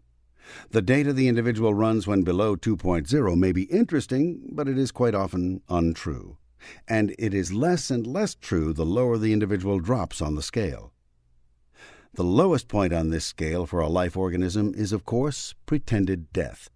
And here is an untruth among untruths, for the organism is obviously alive and it is saying that it is dead. But the untruth is here modified by the fact that the organism requires but the slightest thrust to be dead in actuality. Chapter 23. Column U. Courage Level. Courage might be considered the theta force necessary to overcome obstacles in surviving. One has as a definition of happiness the process of overcoming not unknowable obstacles toward a known goal or the momentary contemplation of the completed task. It can be seen that this is a definition for happiness, and indeed, this definition works. But courage is necessary if the individual is to be happy, and so it works out on the tone scale. The more free theta an individual has, in comparison to the theta he has interbulated, the happier that individual can be, and the more courage he will demonstrate in his forward actions in life and in the face of adversities. The courage level of an individual is actually a direct index of the free theta and turbulated theta, or the theta and theta ratio of that individual. The courage level is also an index of the safety with which one may associate with a person or a group. A person of high courage is a valuable associate and group member, but a coward is a dangerous liability as a friend. There is some strange mechanism in some men, an aberration of a decadent age, which causes them to seek out and help and protect the pitiful and weak among women. The reverse is sometimes found among women, a woman of strength seeking out and defending a weak and pitiful man. In either case, a failure is postulated at the beginning of such an association. However much the weak member may be raised on the tone scale by this association, the person on the higher level is inevitably lowered. Indeed, when two people occupy different positions on the tone scale, and yet are in association with each other, the person at the higher point on the scale will become somewhat interbulated to a greater or lesser degree by the person at the lower point on the scale. The person at the lower point will become uninterbulated to a greater or lesser degree. People, then, who are low on the tone scale instinctively seek out people who are high on the tone scale. And if the people who are high on the tone scale have any thought for their own survival and efficiency, they will take adequate steps to understand the liability which they are incurring and to prevent themselves from being lessened in substance by such an association. The auditor in processing is continually encountering n-theta in any pre-clear. Thus, it is necessary for the auditor, if he is doing constant processing, to keep himself adequately processed elsewhere. Otherwise, the auditor will find himself coming down the tone scale in a dwindling spiral until he is at last unable to handle the n-theta he is encountering in cases. Courage level has a great deal to do with auditing. The auditor who has a low courage level is apt to let the pre-clear get into such a thing as a fear or terror engram, and, justifying the action as sympathy, let the pre-clear out without having run the incident. This will most rapidly and certainly snarl the case. The auditor of low courage level who encounters for the first time a screamer and who fails to persevere in the face of the obvious and shrill agony of the pre-clear will make the pre-clear very sick. So far as courage level is concerned in auditing, any auditor must have the courage to take anything from a pre-clear and to run a pre-clear through anything without quailing. Courage has a great deal to do with auditing. A coward has no business in the auditor's chair, and if he is so placed, his pre-clear can expect to have his case ruined. In a later column on the chart, you will see the tone level required of the auditor in order to handle pre-clears. The data most pertinent to this is courage level. There are 3 ways of handling a problem.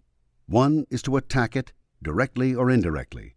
One is to flee from it, directly or indirectly. And one is to neglect it. It is a matter of reason which method the individual selects to handle which problem.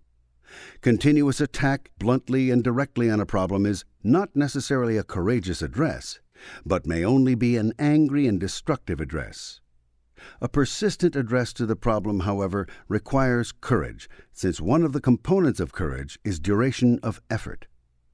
At 4.0, we have the high courage level of free theta itself. At 3.5, we have courage displayed on reasonable risks. At 3.0, we have a conservative display of courage where the risk is small. At 2.5, we get neither courage nor cowardice, but a definite neglect of danger. At 2.0, we have blunt, undisguised, unreasoning thrusts at danger. At 1.5, we get what would normally pass as bravery, as distinct from courage. Here we have the hammering, destructive rush at danger. This often results in damage to self and to the cause for which the person is fighting. At 1.1, we have reached fear on the tone scale, and when the individual rises above fear, we have underhanded displays of action. Suddenly addressed by danger, however, we have cowardice. At 0.5, we have complete cowardice, no attack upon any problem, no reason, and only defeat. In fighting, the best tactic is to strike such a sudden, unexpected, and hard blow that one's enemy is instantly shot down the tone scale to apathy. Japan, receiving an atom bomb, descended instantly into apathy and surrendered. Hard but long drawn-out blows or shocks harden resistance, as in the bombing of London or Madrid. Shock and courage level are intimately connected. Chapter 24. Column V. Ability to handle responsibility. There is no more certain index of the theta-n-theta ratio and of the free theta endowment of an individual than the ability to undertake and execute responsibility. By responsibility is meant the area or sphere of influence the individual can rationally affect around other people, life, MEST, and the general environment, as represented in column Q, Command over Environment. The emphasis should be placed on rationality, since engrams are perfectly capable of placing a person in a manic state, which causes him to believe he can handle a larger sphere than his capabilities permit. But when this is the case, the effect of the individual on the sphere of influence betrays the fact that an engram is acting, because the sphere of influence will be affected destructively. This might have been called, in older terminology, a superiority complex. The word responsibility is seen then to have a finer definition. If it is to be used, it must include the shading that a truly responsible person works toward the survival of his environment, which would include action along any and all of the dynamics: himself, his children, his family, his group, mankind, life, MEST, theta, and the Supreme Being. Where he falls short in advancing and aiding the purposes of any of these dynamics, he is falling short of his responsibilities. The operation of free theta would be the complementing of its component parts in others and the remainder of the dynamics, since each individual has, as the component parts of his own free theta, all of these dynamics. A high affinity level is necessary, then, in any individual, by which is meant his partnership with the dynamics as existing in others. Where the individual has had many affinity breaks with the other dynamics, and an engram is an affinity break between the theta universe and the MEST universe, the concept of partnership reduces, and the individual is more and more concerned with responsibilities which are nearer and nearer at hand, until he can barely be responsible for himself. This narrowing of the sphere of responsibility is analogous to the descent down the tone scale. When the individual cannot be responsible for himself any of the time, he is a chronic psychotic and is institutionalized. When he cannot be responsible for himself except part of the time, he is an acute psychotic and passes in this society for normal.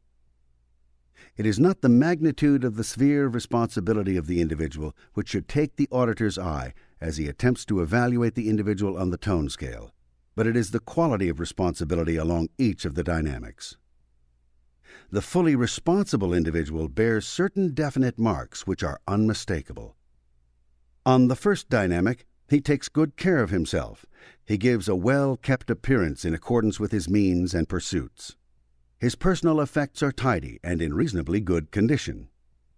On the second dynamic, he attempts to give adequate support and assistance to his mate and to provide the future with a happy and successful new generation. He is loyal to and takes good care of his family. On the third dynamic, he takes orderly care of his own affairs as related to his group and members of his group, and seeks to increase the survival potential of his friends and group. On the fourth dynamic, he is concerned for the survival of man within the limits of his education. On the fifth dynamic, he demonstrates an affinity with other life forms. He will be found to engage himself, given opportunity, in raising plants or animals, and will prefer to have living things in his vicinity. He will not be given to wanton destruction of life, but will use life for his own sustenance. The individual who will not kill for food he needs is actually on the propitiation level of the tone scale, since it is a natural arrangement that higher forms of life have to support themselves by the ability of lower forms to translate sunlight and chemicals into the food required by the higher forms. On the sixth dynamic, the individual will encompass mest in ratio to his endowment of free theta. His property will not have confused titles. The inanimate objects around him which are meant to serve him will be in good repair. He will have an accurate idea of how much mest he encompasses in terms of matter, energy, space, and time. He may or may not have some consideration in the direction of theta, this depending upon his own advancement. He will ordinarily be considered to have a reverence and respect for a creator. As the individual drops down the tone scale, the orderliness in the various dynamics decreases. One by one, his concept of affinity between himself and these dynamics decreases, and so decreases his responsibility in the field of these dynamics. At 4.0, we have an inherent sense of responsibility on all dynamics, and a care for the entities on those dynamics. At tone 3.5, the individual is capable of assuming and carrying on responsibilities along the various dynamics, but may show some short-sightedness of responsibility along one or more of them. At tone 3.0, the ability to handle responsibility along the various dynamics has decreased markedly, but responsibility is demonstrated, if in a slipshod fashion.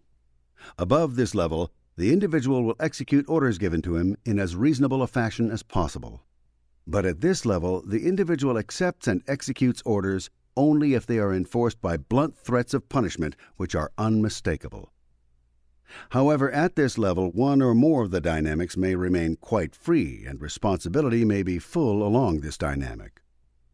At tone 2.5, the individual is very careless and not trustworthy, although one might find that the individual took good care of himself so far as his dress was concerned. He falls markedly short in his concept of what is required of him in order to maintain a high survival level.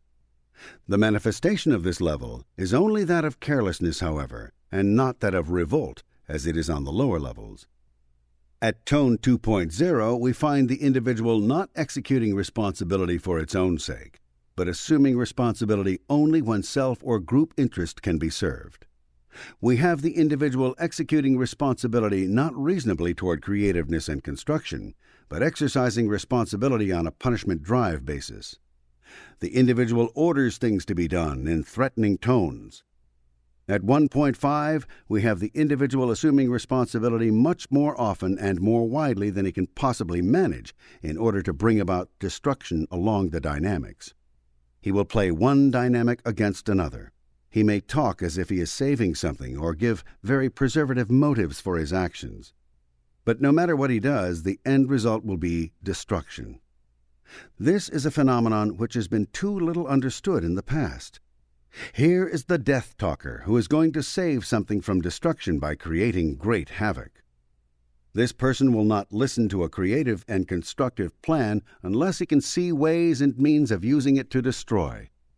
Warmongers and dictators are markedly in this band, but one finds 1.5s in all business organizations. When the amount of theta with which an individual is endowed is high, and when more of that theta is interbulated than remains uninterbulated according to the 0.0 to 4.0 ratio, the midpoint of 50% interbulated theta and 50% uninterbulated theta being at 2.0, the thought and action of the individual begins to partake of the nature of mest force. He will use mest force for hammer-like actions and blasts of destruction. He will oppose reason with mest force.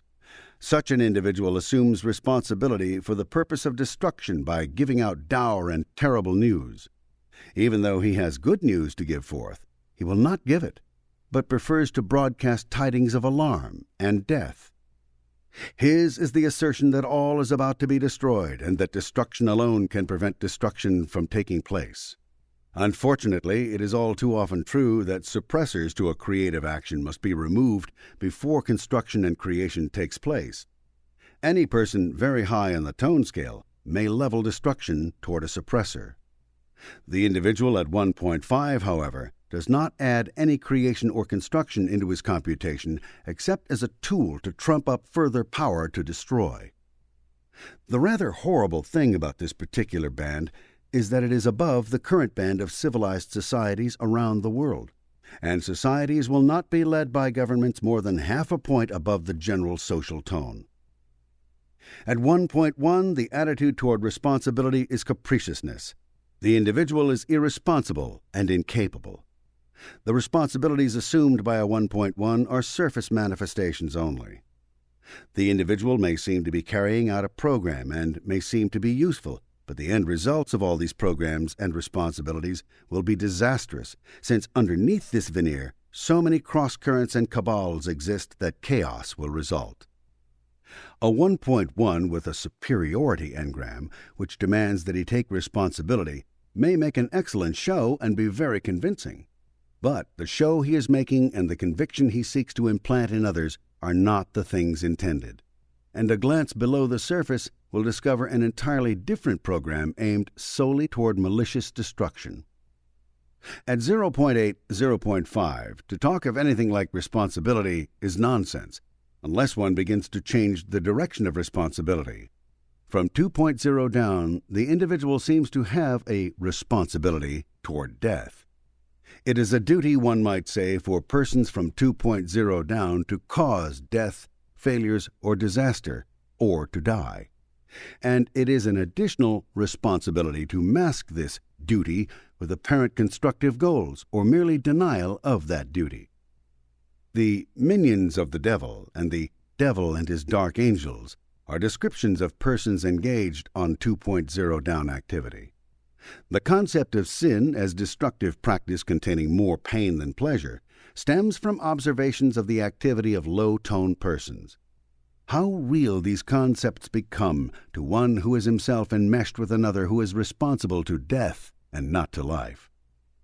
Death is such a blunt, if hidden, taskmaster.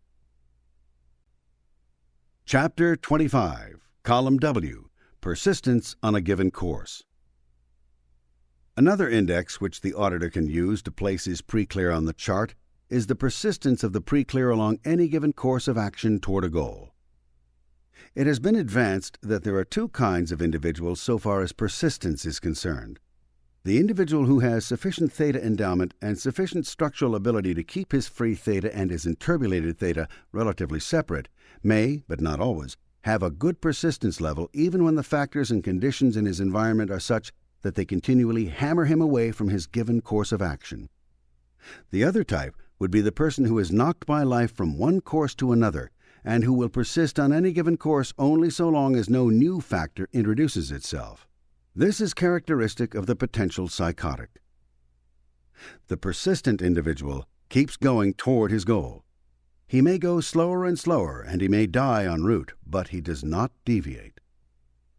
The potential psychotic, on the other hand, is not very apt to have a goal in the first place, but is apt to follow any goal which comes into view, and then only so long as no environmental factor enters to make him deviate from that course.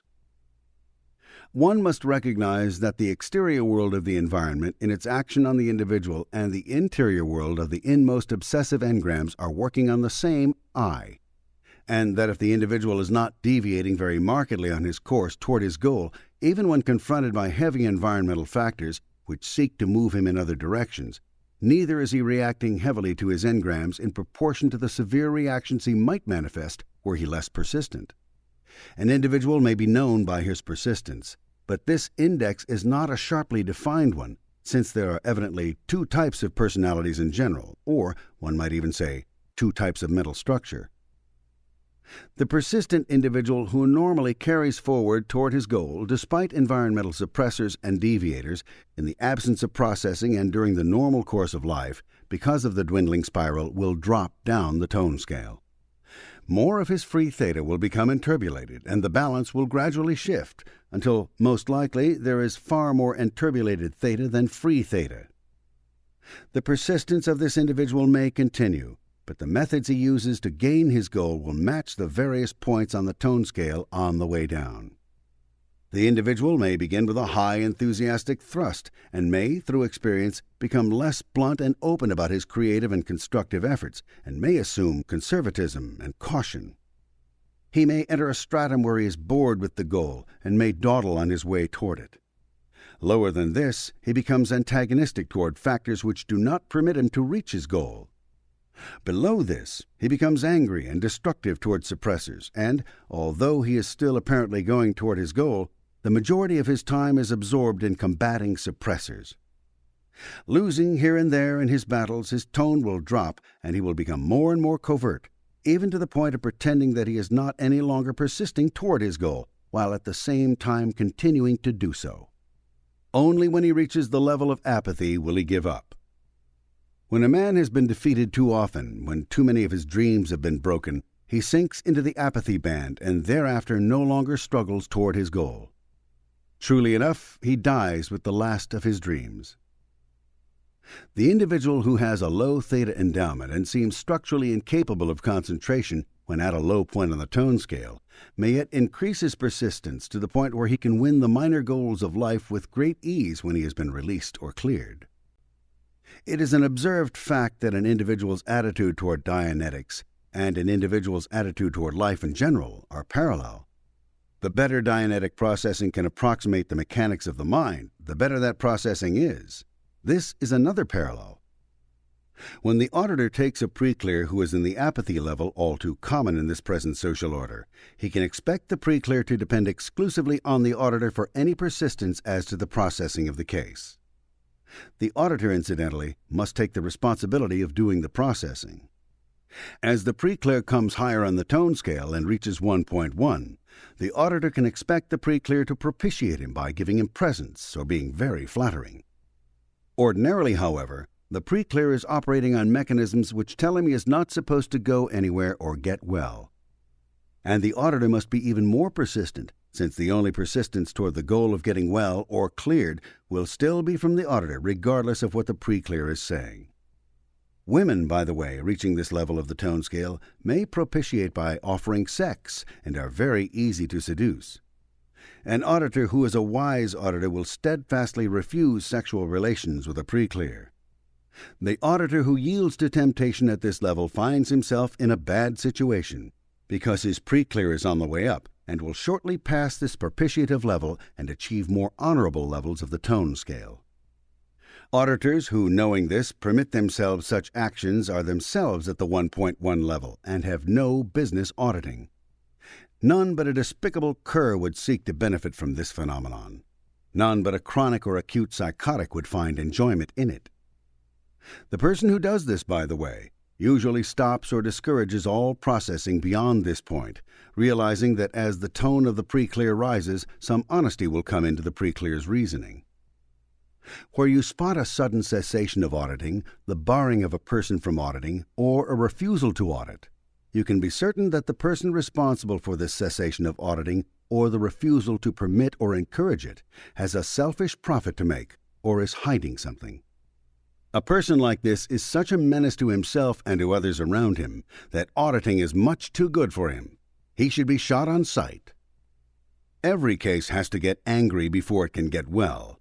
The auditor must never discourage a case when it begins to breathe fire and destruction toward its enemies.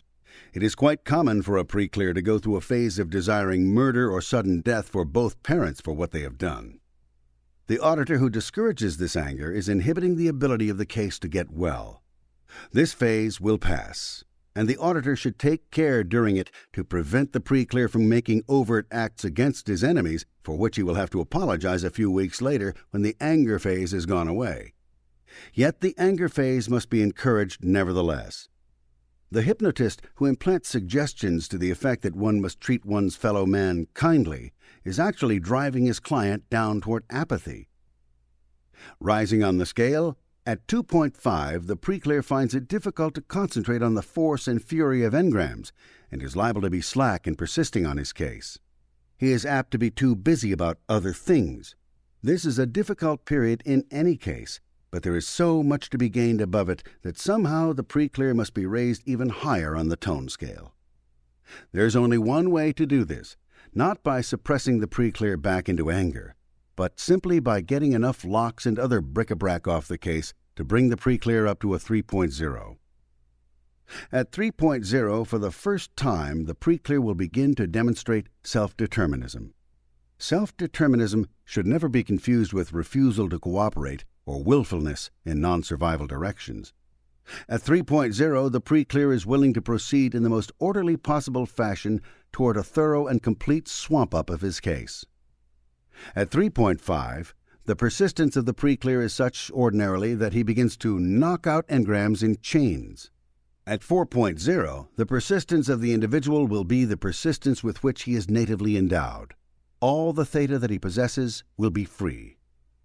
As a word of caution, authoritarian auditing rather than affinity auditing will not produce any marked rises on the tone scale, even though many incidents may be run, since the hammering auditing itself keeps the pre-clear so thoroughly enturbulated that free theta is not able to manifest itself. The pre-clear must always be coaxed through affinity, communication, and reality into being processed. This is the reason why auditors who are low on the tone scale do not achieve good results. Their very position on the tone scale demands that they use forceful methods, apathetic methods, or spurious methods. Chapter 26, Column X, Literalness with which statements or remarks are received. It is an aspect of theta that the more it is enturbulated, the easier it is to enter enturbulence into it. The highest level of reasoning is complete differentiation. The lowest level of reasoning is complete inability to differentiate, which is to say, identification. On the highest levels, the individual can understand that the thing is not its name, and that objects are similar to each other but never equal to each other.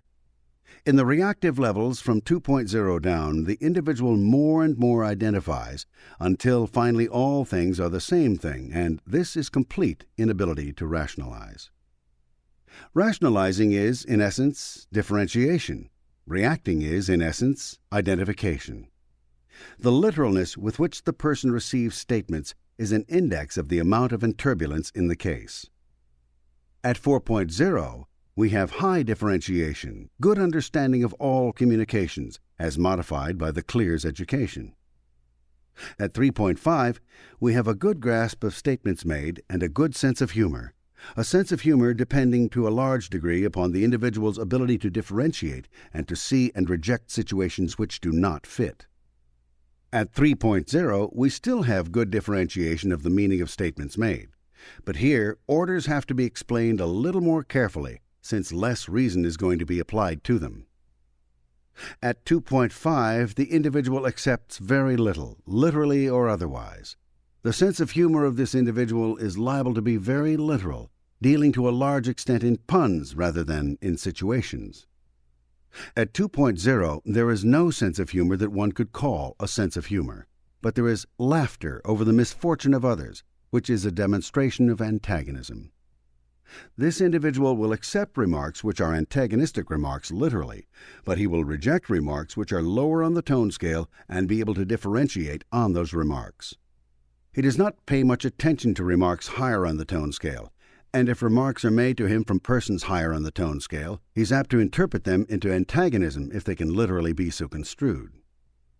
At 1.5, the individual accepts alarming remarks literally, and when statements on the higher tone levels are made, he will alter these statements to his own understanding so that they are alarming or destructive.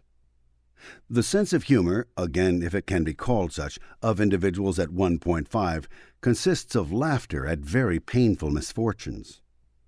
At 1.1 we have a lack of acceptance of any remark. The individual is likely to seem to have difficulty in hearing. He corrects remarks made to him. He is very concerned sometimes about the rightness of words and remarks. The sense of humor at this level is forced to counteract the tendency to accept remarks literally. Here is a continual nervous necessity to reject almost any remark for fear that it will register literally and be a command, hence anxiety or fear of conversation of a serious nature.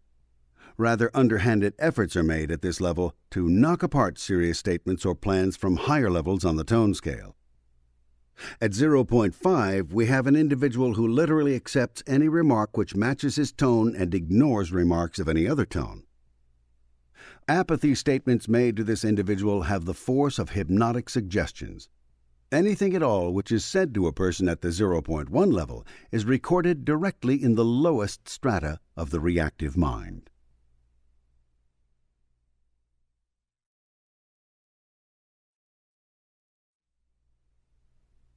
Chapter 27, Column Y, Method used by subject to handle others. The means used by the preclear to control or live with the people around him make an easy and accurate index of the preclear's position on the tone scale. This is, unfortunately enough, a precision column. No matter the guise used on the lower levels of the tone scale, observation indicates that individuals at these levels use these methods uniformly to the considerable harm and detriment of their families, friends, associates, and the entire social order. If any column on this tone scale chart should carry more emphasis than the others from the standpoint of human behavior, this column would be so marked. The auditor can expect to be treated by the preclear according to the preclear's position on the chart. The methods of handling others could be assigned to 3 general categories. The highest category would be one of enhancement, where the individual seeks by example and good reasoning to lift the level of those around him to the point where they will partake of the projects of living with him. This would extend from 4.0 down to 3.0. The second category would be that of punishment drive. Here the individual uses alarm, threats, and the general promise of pain unless compliance is given by the others around him. This area extends from 2.0 to around 1.3. The third category is that of nullification, wherein the individual seeks to minimize individuals to be more than they and so to be able to control them. This category would rather see a man sick than well, because sick men are less dangerous than well men according to the thinking that takes place in this band. 3 other names for these areas would be enhancement, domination, and nullification. The unfortunate part of the conduct of the lower levels of the tone scale toward others is that it has as its invariable end the lowering of the tone of the family, associates, friends, and society of the subject. Yet the subject by no reason or education, below the point 2.0, could use any other means. Forcing the subject to use other means only drives him down the tone scale. And as he descends, he uses the means of the lower levels he attains.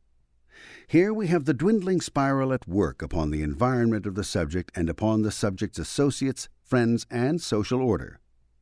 It is not danger by violence from the low-toned individual about which the social order or the family should worry. It is this insidious adoption of domination and nullification methods. This enturbulates the theta of the individuals in the subject's environment and brings them down the tone scale gradually, hardly noticeably, but nevertheless inevitably. From 2.0 down, the individual uses a great deal of justification. He has to explain his acts, since the social order normally questions the rationality of many of these acts. For instance, a 3.5 operating in good order may be offering nothing but good to a 1.5 in his vicinity. The 3.5 will yet find himself the target of anger, which has no cause in the conduct of the 3.5, but is simply emanating from the 1.5 position of the other on the tone scale. The 1.5 would act this way toward the 3.5 regardless of anything the 3.5 might do. The 3.5, in the vicinity of a 1.1, may find himself descending down the tone scale toward anger without any apparent reason. The 1.1's efforts to nullify are so well veiled and so carefully calculated to annoy that any target for correction or reason by the 3.5 is unavailable. And as reason fails, the 3.5, continually subjected to nullification which he cannot locate, will eventually become angry. The 1.1's reply to this anger will not be a return argument or anger, but an apparent continuation of the status quo, while at the same time he does everything possible which can still remain veiled and hidden to reduce and nullify the 3.5. These hidden efforts will become stronger and stronger until nullification or destruction takes place. Or the 1.1, quailing before the anger, will drop into apathy, and so use every ally available anywhere who can be coaxed or deceived into supporting the 1.1's efforts to destroy the 3.5. The reasonable man quite ordinarily overlooks the fact that people from 2.0 down have no traffic with reason and cannot be reasoned with as one would reason with a 3.0. There are only two answers for the handling of people from 2.0 down on the tone scale, neither one of which has anything to do with reasoning with them or listening to their justification of their acts. The first is to raise them on the tone scale by uninterbulating some of their theta by any one of the three valid processes. The other is to dispose of them quietly and without sorrow. Adders are safe bedmates compared to people on the lower bands of the tone scale. Not all the beauty, nor the handsomeness, nor artificial social value, nor property can atone for the vicious damage such people do to sane men and women. The sudden and abrupt deletion of all individuals occupying the lower bands of the tone scale from the social order would result in an almost instant rise in the cultural tone and would interrupt the dwindling spiral into which any society may have entered. It is not necessary to produce a world of clears in order to have a reasonable and worthwhile social order. It is only necessary to delete those individuals who range from 2.0 down, either by processing them enough to get their tone level above the 2.0 line, a task which indeed is not very great, since the amount of processing per case might be under 50 hours, although it might also be in excess of 200, or simply quarantining them from the society. A Venezuelan dictator once decided to stop leprosy. He saw that most lepers in his country were also beggars. By the simple expedient of collecting and destroying all the beggars in Venezuela, an end was put to leprosy in that country. The methods used by individuals on various levels of the tone scale in order to live with their fellows are as follows. At 4.0, the individual uses enthusiasm, serenity, confidence, and his personal force to inspire those around him to reach up to a constructive level of action. Indeed, the presence of a 4.0 or above, if the theta endowment of the individual is high, uninterbulates an area. The 3.5 begins to employ communication and reasoning in order to invite the participation of others, but still believes in bringing people up to a level where they will work with him. At 3.0, we have the level where conservatism begins to enter the reasoning and where persuasion and social graces begin to be employed to invite the participation of others. Safety, security, and somewhat better survival conditions are the arguments used along this level of the tone scale. At 2.5, the individual is relatively careless of the participation of others in his projects. At 2.0, we begin to enter the domination band, which extends downward to about 1.2. Here, theta force can be seen to be distinguishable from mest force.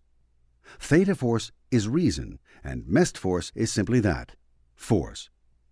Here we have efforts to hammer and pound and dominate by physical strength, threats, anger, and promises of vengeance. Here, compliance is commanded, and lack of compliance is stated to mean death. Here we have emergencies being more important than constructive planning. Here we have all manner of undesirable things which indeed seem to be the primary business of men and nations today. Nullification actually begins with domination, but becomes very pronounced at about 1.3. A 2.0 might demand of another that he demonstrate enough guts to carry forward a project. But from 1.3 down, the modus operandi is any and every effort to convince another human being for his own good, or for the good of others, that he has neither the force nor strength to be dangerous. By rendering the individual undangerous, the 1.3, 1.2, 1.1, and on down seek to dominate him with the pitiful strength which still remains to the 1.3 and down. The 1.2 and down is most comfortable around sick people, around people who are in apathy, since the 1.1 mistakenly believes these people not to be dangerous because they are obviously weak. This is so far from good reasoning that the results are catastrophic, but little if any reasoning is done from 2.0 down. In its stead are excuses and justifications. Here in a social culture from 1.2 down is the welfare state at its worst. The creation of indigence in the populace to make them easier to control. The nullification of strong individuals in the society. The removal of all constructive persons. And the preservation of the idle, the hopeless, the helpless, and the weak. This is actually a social or an individual mechanism to accelerate death. The 1.1 wife, who has a strong and able husband, keeps on living so long as he keeps breathing the force of life into her. At her position on the tone scale, her direction is toward death. Every action she takes, regardless of its surface manifestation, will tend toward a nullification of any life source in her vicinity. Every conceivable mechanism is used in this area of the tone scale to make nullifications of others seem valid to make them stick. Here we have raillery against people who refuse to accept criticism for their own good. Here we have painstaking efforts to better people by showing them their faults. Here we have attempts to educate people to adjust to their environment. In other words, to stop being vital and active and go somewhere and lie down where they will be no menace. Here we have confusions introduced into any situation which are given the most adequate reasons and which are yet only nullifications. From 2.0 down to 1.2, efforts to change people or dominate them are recognizable as such. From 1.2 down, all forthrightness vanishes, and the most devious and insidious and complex methods are employed to nullify. The individual in this area of the tone scale very often has a complete belief in his or her superiority, which is a justification for using the methods he uses. Such people commonly fasten themselves on strong personalities well up the tone scale, and then continue to assert their superiority, without ever giving, of course, any demonstration that the superiority exists, until the higher level becomes nullified. The individual in this area seeks death, not only for himself and his own projects, but also for his entire environment. At this level we have murder by slow erosion of individuals and the culture, and the actions are masked with voluminous reasoning. Here is the snake pit of human behavior, and from this area comes the venom which will gradually destroy any individual or culture.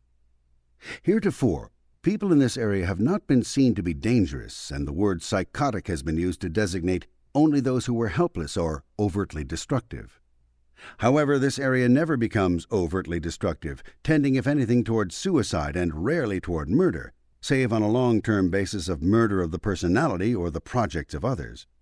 Yet this area of the tone scale is far more dangerous than any other.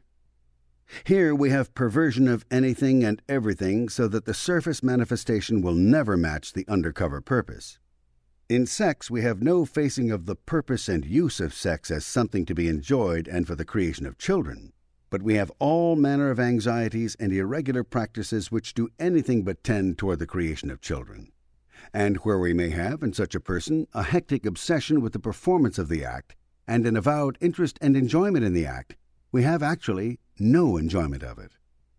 Sexual efforts tend not toward enjoyment, but toward the pollution and derangement of sex itself, so as to make it as repulsive as possible to others and so to inhibit procreation. Here is the promiscuous woman, the inconstant lover, the pervert, and the sadist. With a great deal of advertisement about sex, there is only an effort to destroy sex. In this area of the scale, we have avowal by the individual, at times, that sex is free and must be enjoyed, and a continuous stream of accusation toward others that they believe sex to be a hideous thing, and that their attitude must be reformed. Sex is stained and soiled under the guise of being protected. Here we may have an advertisement as to the proper attitude toward children and strange practices concerning children. In handling people around them, persons in the 1.2 down bracket deal in reversals of fact. One can take it as a rule of thumb, which is too often workable to be ignored, that whatever this person says he is actually doing something else. Whatever this person says is true is actually false. Whatever this person says is false is actually true. Making allowance for the fact that much of such a person's conversation is without purpose, one can beware of this contrariness between manifestation and actual purpose. In keeping with the avoidance of any surface statement of what is actually going forward, we have here the hypnotist. The hypnotist normally ranges from around 1.8, where he uses it as straight dominance, to around 0.6, where apathy has become strong enough to prevent active efforts to dominate or nullify others. Hypnotism never has and never will raise an individual on the tone scale. A manic hypnotic suggestion making him feel that he feels better and is better could be implanted. But the act of hypnotism actually interbulates the free theta, and it can be easily shown by psychometry that a manic implantation leaves the individual less able than he was before, regardless of its content. Hypnotism is the entering of the hypnotist's personality and desires below the choice level of the individual. It is non-survival, save only when used as a temporary anesthesia for an operation, and picked up and run out in processing immediately after the individual is well. Not to pick it up would be equivalent to continuing a general anesthetic forever after the operation. Civilized cultures of today are unaware of the widespread use of hypnotism. It is the favorite tool of the pervert and the sexually deranged. An individual at this level of the tone scale may very well have the permission of a partner for the sex act, but will actually prefer to accomplish the act in an undercover fashion as provided by hypnotism. Hypnotism is used in some base religions and is commonly employed by old schools of mental healing, which should make plain the level of these cults on the tone scale. When a therapy on this level of the tone scale, 1.3 to 0.6, is employed, it is only to render the individual under treatment more tractable, less liable to be harmful to others, and to wreck self-determinism in the individual. This is the exact reverse of what it takes to make people well and sane. Empirical evidence should have demonstrated long since that such methods do not work. But this level of the tone scale is not much given to reasoning. Here is the prefrontal lobotomy, the transorbital leucotomy, electric shock, insulin shock, directive therapies, and all the rest of the unworkable claptrap with which modern civilization has been victimized. True enough, an individual by such methods can be made less dangerous to his fellows and easier to handle, since he is made into more messed and less theta. But it is equally true that this treatment decreases, often permanently, any ability of the patient to be of service to his society. The processing methods which raise a person on the tone scale are so very simple to apply that one wonders, or perhaps does not wonder, at the continued insistence on destructive therapies in institutions. These institutions often use sedatives, and yet one of the worst things that an individual who is in a disturbed state can be given is a sedative. It makes him quieter and less dangerous, but it does not make him more able. Furthermore, an individual under sedation receives sounds and sights in his environment as positive suggestions, and therefore is continually receiving new locks and more in turbulence, although it may appear momentarily that his condition is better. A pre-clear must never be audited under sedation. This is a strong injunction, since pre-clears audited under sedation or under the influence of alcohol become worse, and a psychotic treated when he is under such influence, as in narcosynthesis, may very well have all of his free theta interbulated and so be sent into a permanent break. The auditor should be very careful when working with anyone to ascertain whether or not that person is taking any drugs, since medical doctors will very often issue sedatives to patients without telling the patient that he is taking a sedative. Sedatives have been around for many thousands of years. They have certain uses in light doses, but such uses are extremely temporary in duration. Continuous application of sedatives to an individual, as they make him more suggestible, make it easier for him to receive locks, wreaks considerable harm upon his mind. This, however, can be remedied unless it is gone to a point of no return. Politically, the area of 2.0 to 1.4 is the area of fascism, where dominance of others is continually preached, where safety and safeguarding are continually stressed, and where destruction and threats of punishment are used to force others. From 1.3 down to 0.6, we have the general area of the subversive, who promises a people freedom and equality, and gives them a slaughter of their best minds and cultural institutions to the end of a totalitarian dominance. Because it exists in this tone band, the subversive leader can use as his personnel only people in this tone band. If this tone band were to be removed from a society, he would have no recruits. To such people, the perfidious and twisted practices of subversion have an enormous appeal. It gives them the right to practice free love and general promiscuity, and sets them above, by destroying the church and other institutions or by holding these as nothing, any necessity to conform to an existing social order. Thus, the recruit is exhilarated by having a new justification for doing on a wide scale what he has been doing on a narrow scale, nullifying by hidden and insidious means all the strong and the orderly in the environment. In any relatively low-toned social order, the idea of having the right to do hidden and vicious things for a glorious cause is so attractive to persons in this area that they automatically support this political idiocy. As reason is absent in this area of the tone scale, it never occurs to these recruits that the most zealous among them will be the first to go down under firing squads, since even a totalitarian regime, in attempting to run any kind of a state, must compel severe conformity to its own codes, no matter how depraved these codes might be. And the recruit in the land which was about to be conquered was selected because of nonconformity. Thus, immediately after a complete totalitarian conquest of a country, we invariably witness an extensive slaughter of individuals. One can select with ease the individuals marked for liquidation in the solidation of conquest. The selection is not made according to the position the individual occupies, but by his individualism, his strength, and his reasonableness, or by his continuing revolutionary desire not to conform to set and regimented patterns. A considerable percentage of the people slaughtered in any new conquest consists of the agents and tools used by the conqueror to soften up the country before the conquest took place. The morbid fear of any totalitarian regime is counter-revolution, because they best of all understand how perfidious revolution can be. The 1.1 may take a 1.1 as a bedfellow and political mate, and may take a 1.1 group. But this group has to continue to be faced by a strong and dangerous foe to remain consolidated. This is the condition of a subversive cell. These people continue in association with each other only so long as they are in the presence of and are busy undermining a worthy opponent. Because a 1.1 will act in handling people only as a 1.1, however, the cell, once the pressure is taken off of it, devours itself.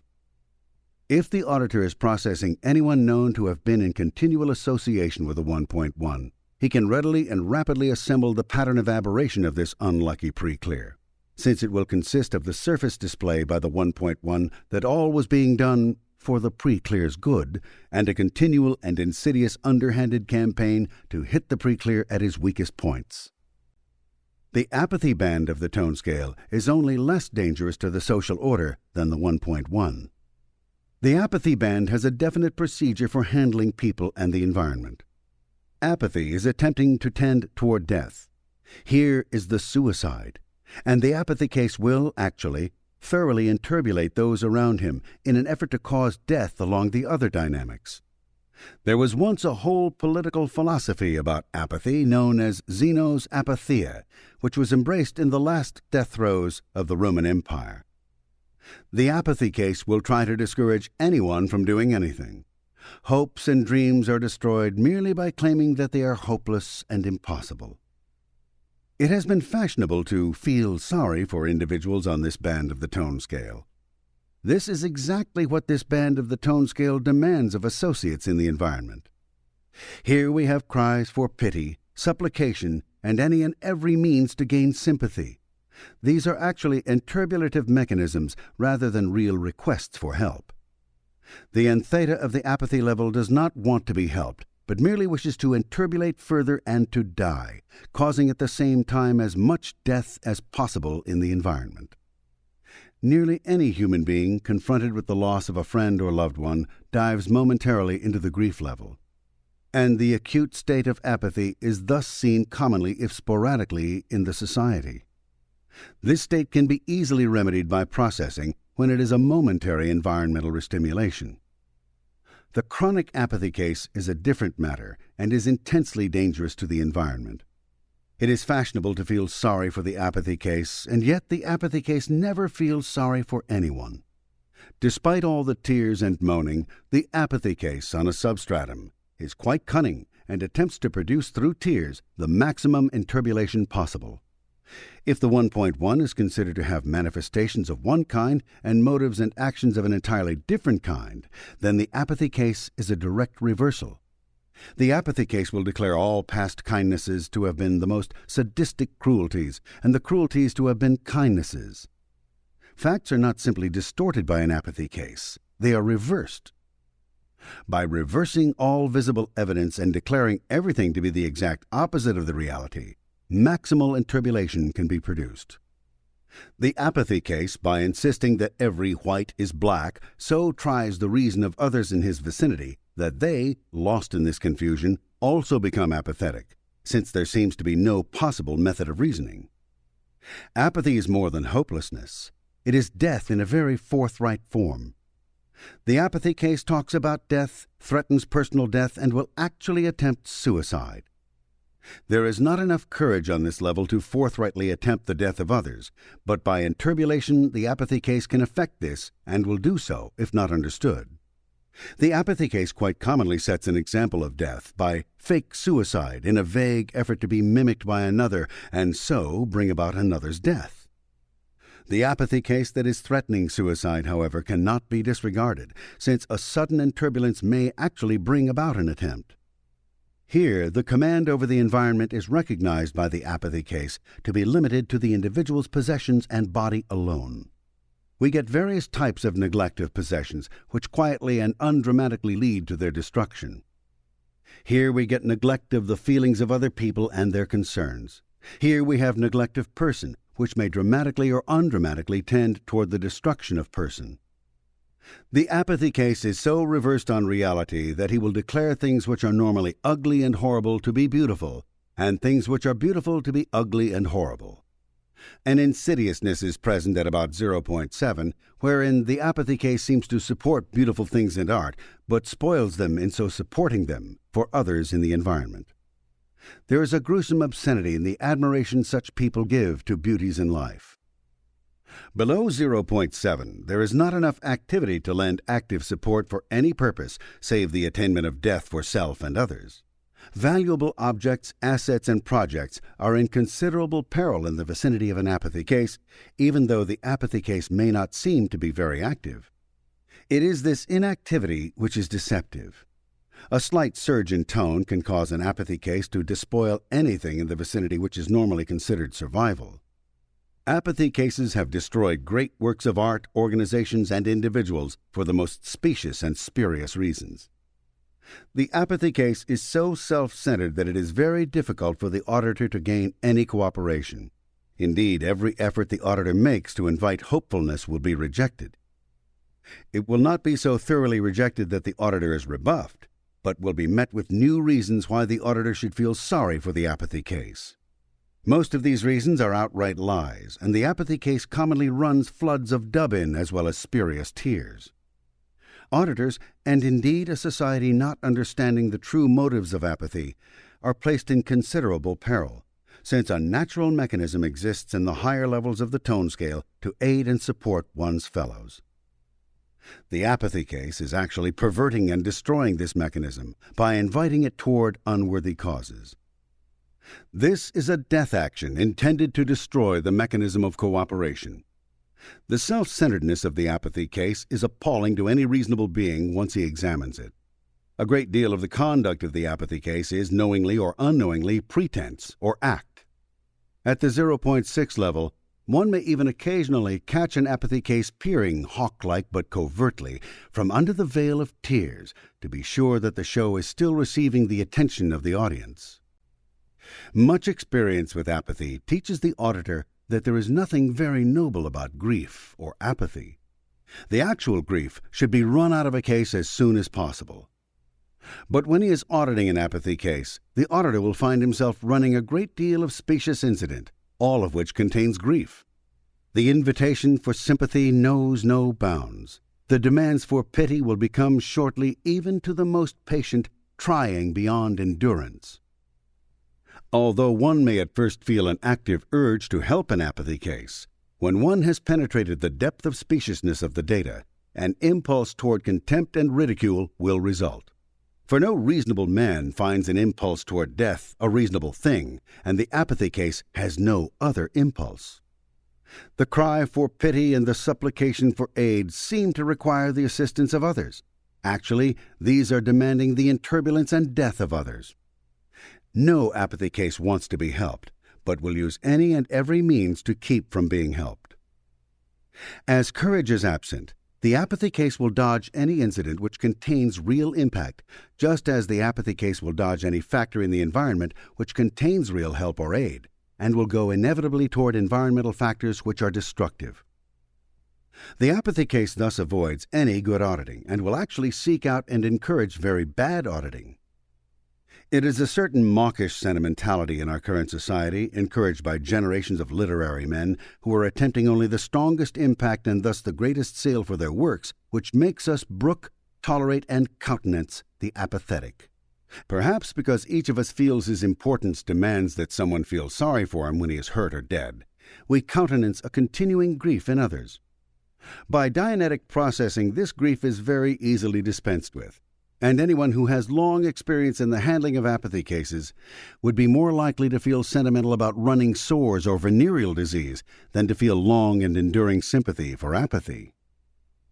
As an admonition to auditors, never give support to the whims and ideas of an apathy case, and do not give the apathy case sympathy, but give it gentle processing. Don't believe the data obtained from an apathy case, but work mechanically with the case, actively getting up as much free theta as possible to raise the case on the tone scale at least to covert hostility. Apathy cases enturbulate one very easily, because one can so easily feel that grief over lost ones is something which should be supported and assisted as a worthy mechanism. An apathy case will say or do anything to gain sympathy. Utter immorality is present. The apathy case will surrender his or her body as readily as anything else as a price of a little sympathy. The love one receives from an apathy case is actually the extreme depths of propitiation, and the loving apathy case will deliver one up to the hangman with as little compunction as he or she would feel in drinking a glass of water. No reason, no codes, no ethics, no decency, no truth, no life are the hard and fast rules of the apathy case. And because justification can be given forth by the apathy case, wild and alarming enough to justify his condition, one is often tempted to accept this propitiation as actual affinity, when actually it is an invitation to be killed.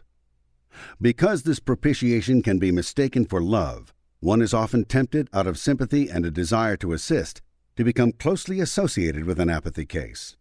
But one should be apprised that his name on a marriage certificate coupled with that of an apathy case constitutes a death warrant more certain than that of a court of law. His home, if he ever manages by strenuous effort to assemble one, will be a shambles. His position will be lost, and his dreams will be shattered. His self-respect will be slaughtered, and his concepts of morals and decency will be destroyed.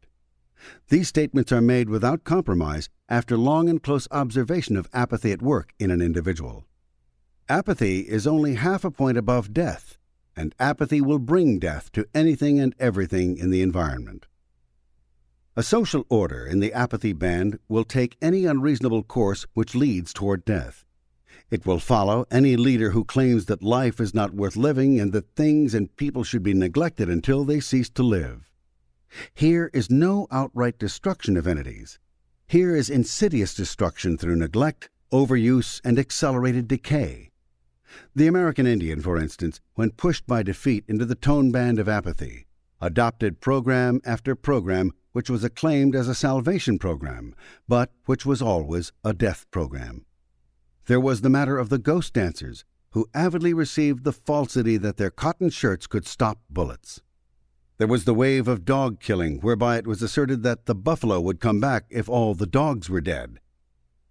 The body itself cooperates in the apathy band by becoming easily sick from any slightest cause, by involving itself in accidents of devious and various kinds, and by failing in endocrine function. One can expect the apathy case to become ill from bacteria even when bacteria are not present. One should be extremely chary of using authoritarian auditing, any violent means, or hypnotism on cases from 2.0 down, since such cases are very easily driven into the apathy level. Apathy is apparently, and only apparently, more tractable and easier to manage, since the apathy case to some degree is in a permanent hypnotic trance, and will listen to and believe anything said, no matter how ridiculous it may be. This is a highly dangerous state, and will result not only in the suicide of the person on occasion, but also in the death of the concerns and persons of others in the environ of the apathy case. This is the reason why there are so many suicides pursuant to the practice of hypnotism and old-school techniques. These, by asserting control over the individual, depress him down the tone scale.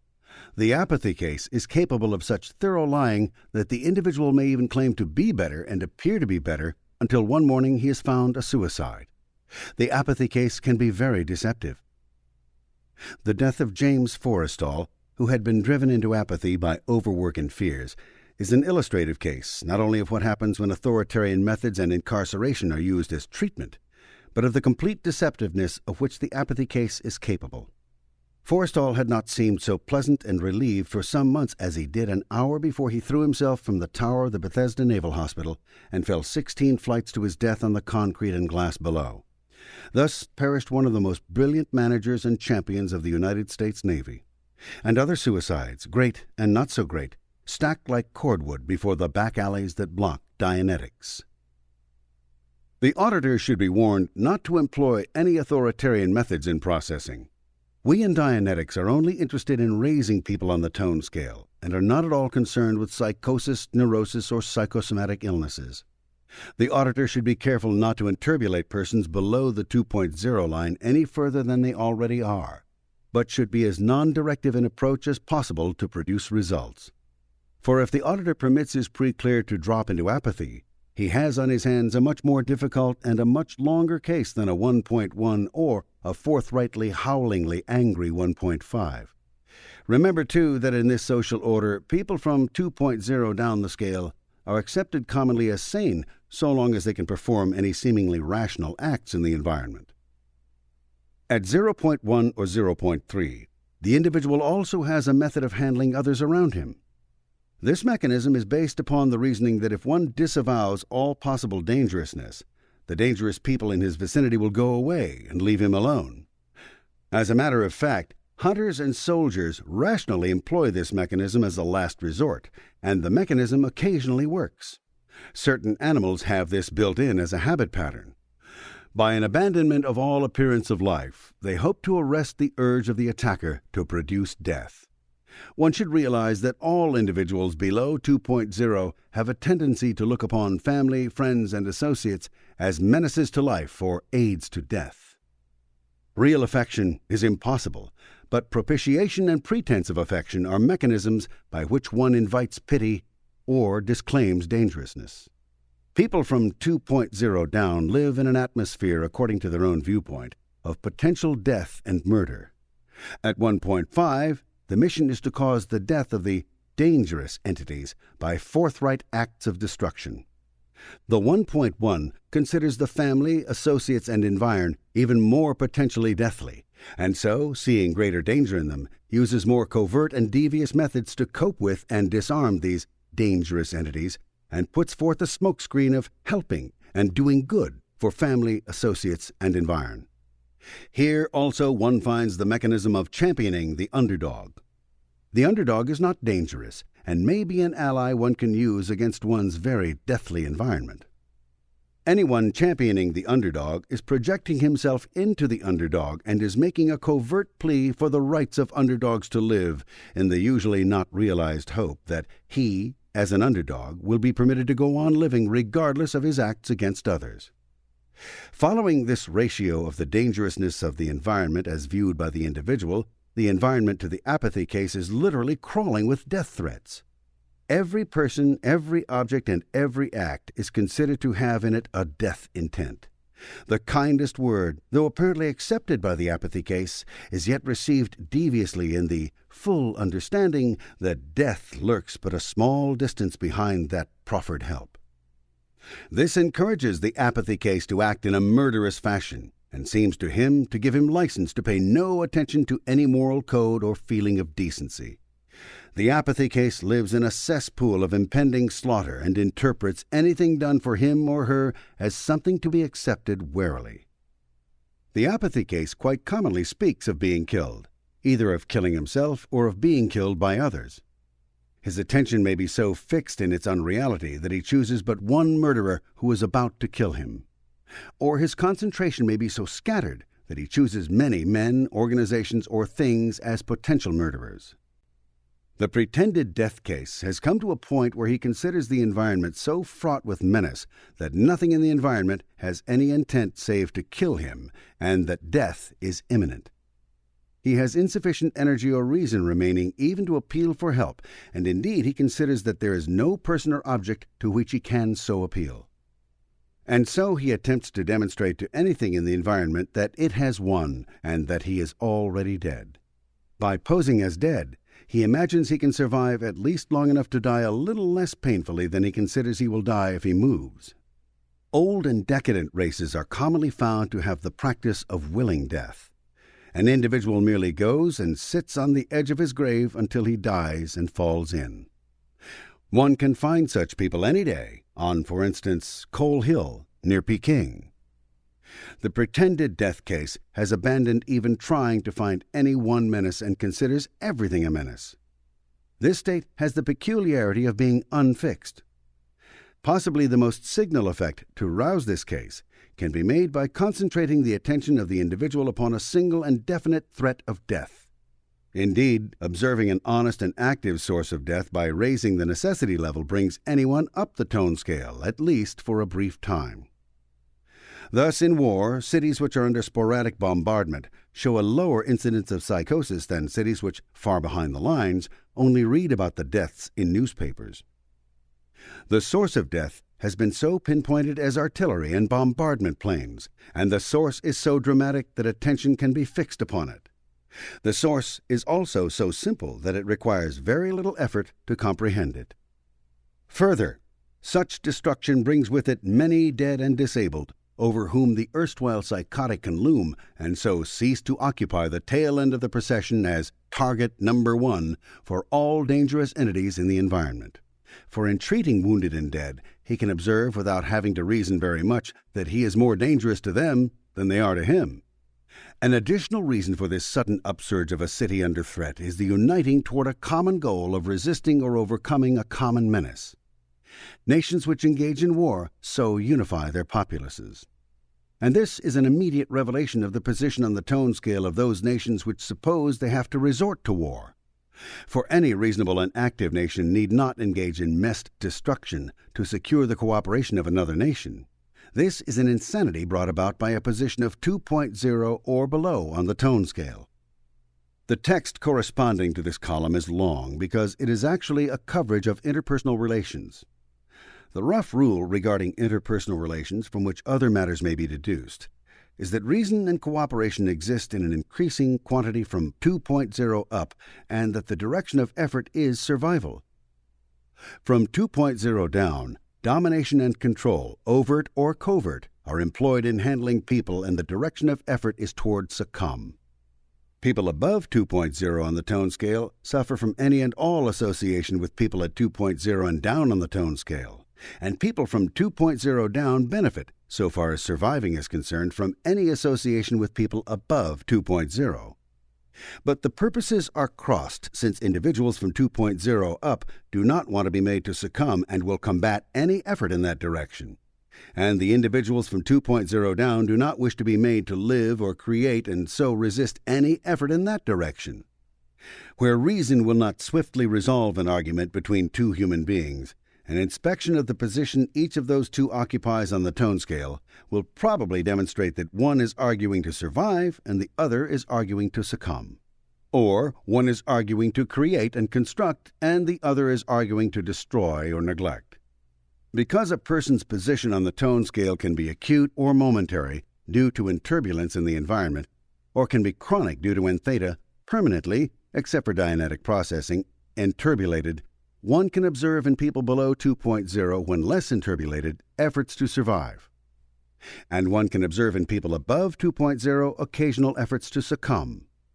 It is worthy of note that the environment of the individual may have its own position on the tone scale. His school, the office in which he does business, his family, may occupy as a group a certain position. This position of the environment on the tone scale comes about because of the influence of certain persons or the nature of the organization or the existing state of culture, and it cannot be neglected in estimating both the personality of the preclear and the methods he will use in handling others. Actually, there are three kinds or conditions of theta below the 4.0 line. The first is free theta. The next is temporarily enturbulated theta, which left alone for a short time will uninturbulate. And the third is frozen n-theta, which is held in place in the case by the nature of engrams, secondaries, and locks. Environmental impacts, of course, charge up the engrams in the case and keep any person, unless a great change in environment takes place, bringing much better survival factors, continuing on down the tone scale throughout his lifetime. The environment impacting upon the individual thus alters permanently, except for Dianetic processing, free theta into frozen n-theta. But this is a gradual process, cumulative and deadly though it may be. As a child, he may have a very large number of engrams, but the environment has not acted upon him with sufficient impact to charge these engrams up within theta in secondaries and locks. When he is an old man, the track is almost completely n-theta in the usual case. There is another kind of enturbulation. The free theta is enturbulated by the environment. And although the majority of the free theta may become temporarily enturbulated, only a small portion of it freezes into the locks, secondaries, and engrams. Thus, a person, because of the enturbulation of free theta on a temporary basis, can be moved up and down the tone scale by his environment. It is this surface manifestation and volatility of misemotion which has masked the nature of free theta. The environment impacting against the individual may, for instance, inflict 1.5 factors on him to such an extent that he becomes momentarily 1.5. If the quantity of free theta remaining to him is great, he will rather rapidly uninturbulate and regain his higher position on the tone scale. Free theta can only be enturbulated downward, and the case can only be enturbulated downward on the tone scale. The 1.1 does not go up to 1.5 because of enturbulation. He goes down to apathy. The apathy case, when his free theta is enturbulated, flashes quickly into pretended death, or may even die. His margin of operation is so slight. The environment, then, has a marked effect upon the individual from hour to hour and day to day. An individual who lives in a family which has a chronic tone of 1.1 may himself be potentially a 3.0, and outside the family may manifest the qualities of a 3.0. But in the family, his enturbulation is so constant that he is little by little losing free theta into lock, secondary, and engram n-theta, and will gradually decline down the scale. The only thing which would remedy this is for him to have at the same time another environment which is higher on the tone scale than he is, which would tend to uninturbulate the free theta that becomes enturbulated in the vicinity of the family. Thus, it is important to the auditor that his handling of the preclear has as high a tone level as possible. And he should attempt to arrange the pre-clear's environment so that it has as high a tone as possible. An auditor who is attempting to work a pre-clear who is being mishandled by a 1.5 environment will find himself working day after day with nothing but temporarily interpolated theta, and he will make very small progress with his case. It is necessary for him to get this case out of the 1.5 environment so that the free theta can uninterpolate and thus be available to free the frozen n theta in the locks, secondaries, and engrams in order to add constantly to the pre-clear's free theta and not just keep it from becoming less by daily environmental interpolation. It is also of interest to the auditor and to people in general that education has its own positions on the tone scale. Education designed to inhibit and restrain, to create conformity in the individual to the social order, has the unfortunate effect of reducing the individual on the tone scale. This would be authoritarian education and would be from 2.0 down. Education which invites and stimulates reason and seeks to accelerate the individual toward a successful and happy level of existence and has enough faith in individuals to assume the good usage of the education raises the individual on the tone scale. One can, by reviewing the education of any individual, discover much supportive evidence for this, since it will be found that those subjects in which the individual is able will be those which were taught by methods from 2.0 up. And those subjects in which the individual is poor, lacking accuracy or self-determinism and failing in his reason with them, were taught by methods which would be found from 2.0 down on the tone scale. As a society declines, it more and more resorts to authoritarian teaching and attempts increasingly to impress upon the individual that he must adjust to his environment and that he cannot adjust his environment to him.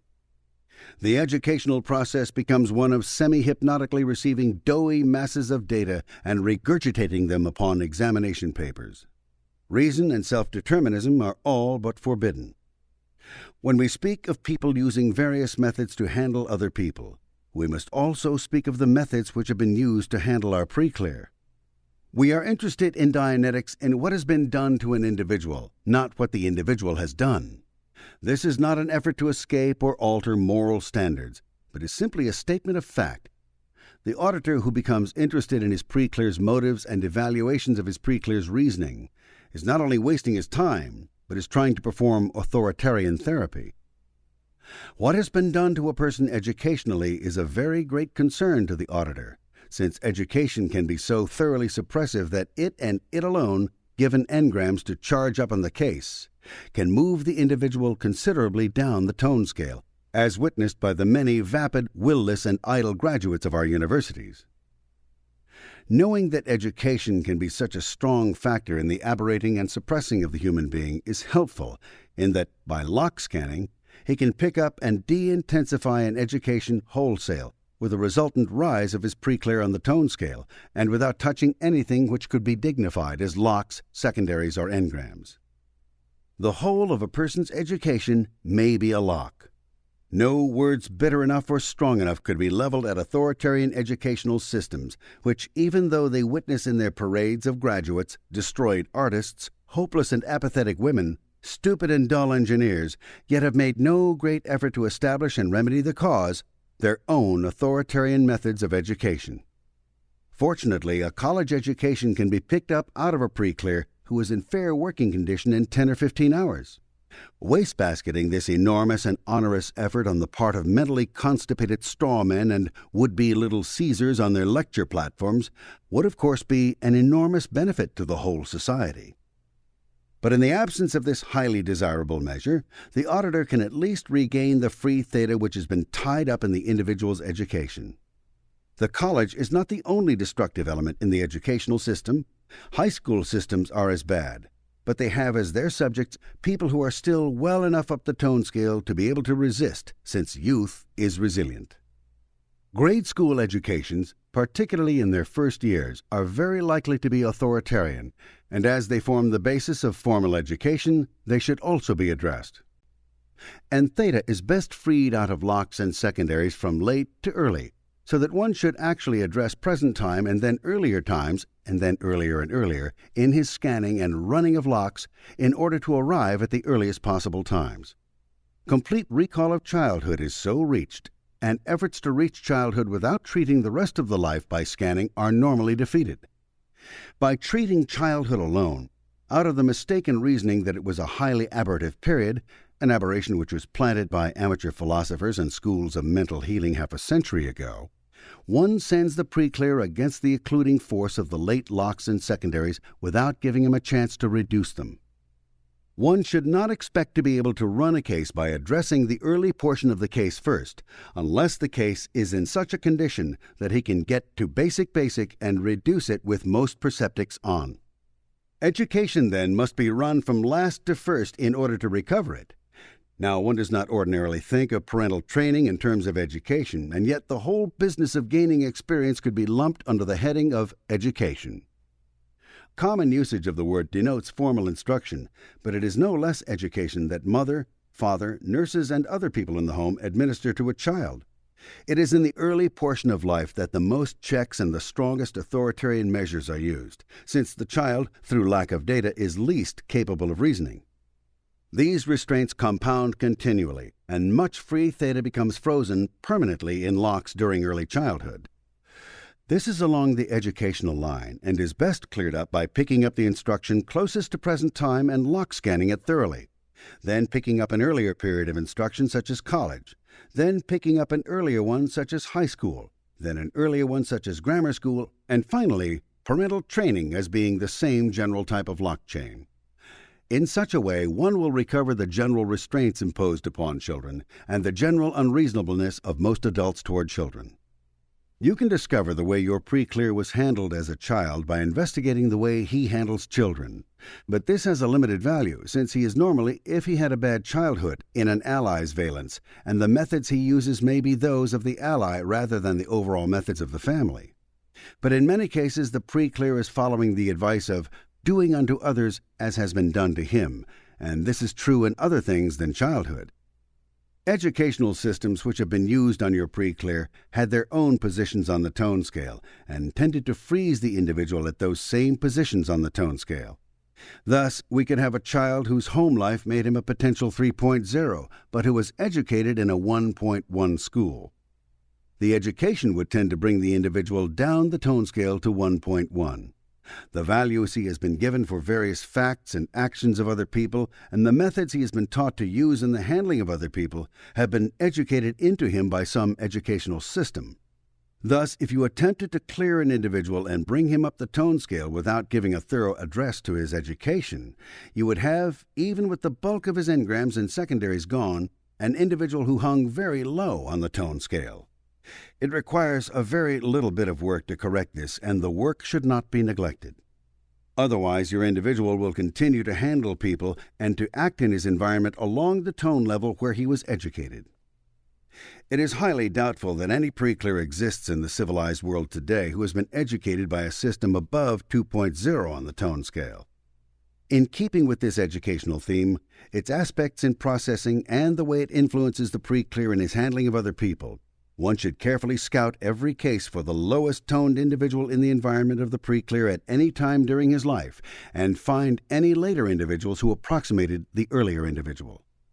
Scan out the later individual, then find and scan out the early individual, and much will have been done to increase the tone of the pre-clear. Association with persons low on the tone scale is always depressing, and a long and continuous association creates many and severe locks. You will have, as one of your better indexes of how your pre-clear is progressing, the changes in his handling of those around him. The auditor would do well to examine his own general method of handling people with a highly critical eye, and adjudicate for himself where his auditing is therefore likely to lie on the tone scale. And by the educational process of knowing the consequences and know how to get results, simply raise his necessity level up to a point where he achieves a more desirable attitude if he thinks one is necessary. If the auditor should happen to find himself in that band of the tone scale where one is afraid of hurting people, he should be very wary not to demonstrate any lack of courage in running the case. The pre-clear should examine his auditor for his position on the tone scale, and if he finds his auditor in the apathy or covert hostility range, he had himself better work the auditor or else render himself liable for inevitable mistakes in the handling of his case, sudden and unexpected affinity breaks, and a general confusion. The moral of this column is that auditors should not audit and pre-clears should not permit themselves to be audited unless they are certain of an above 2.0 handling of the case and of people in general. As an emergency measure where none other is available, two persons can co-audit each other, step by step up the tone scale.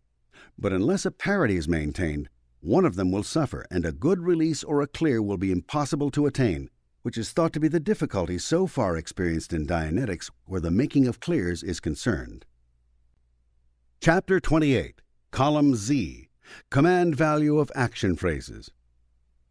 The subject of action phrases has been covered earlier in this book.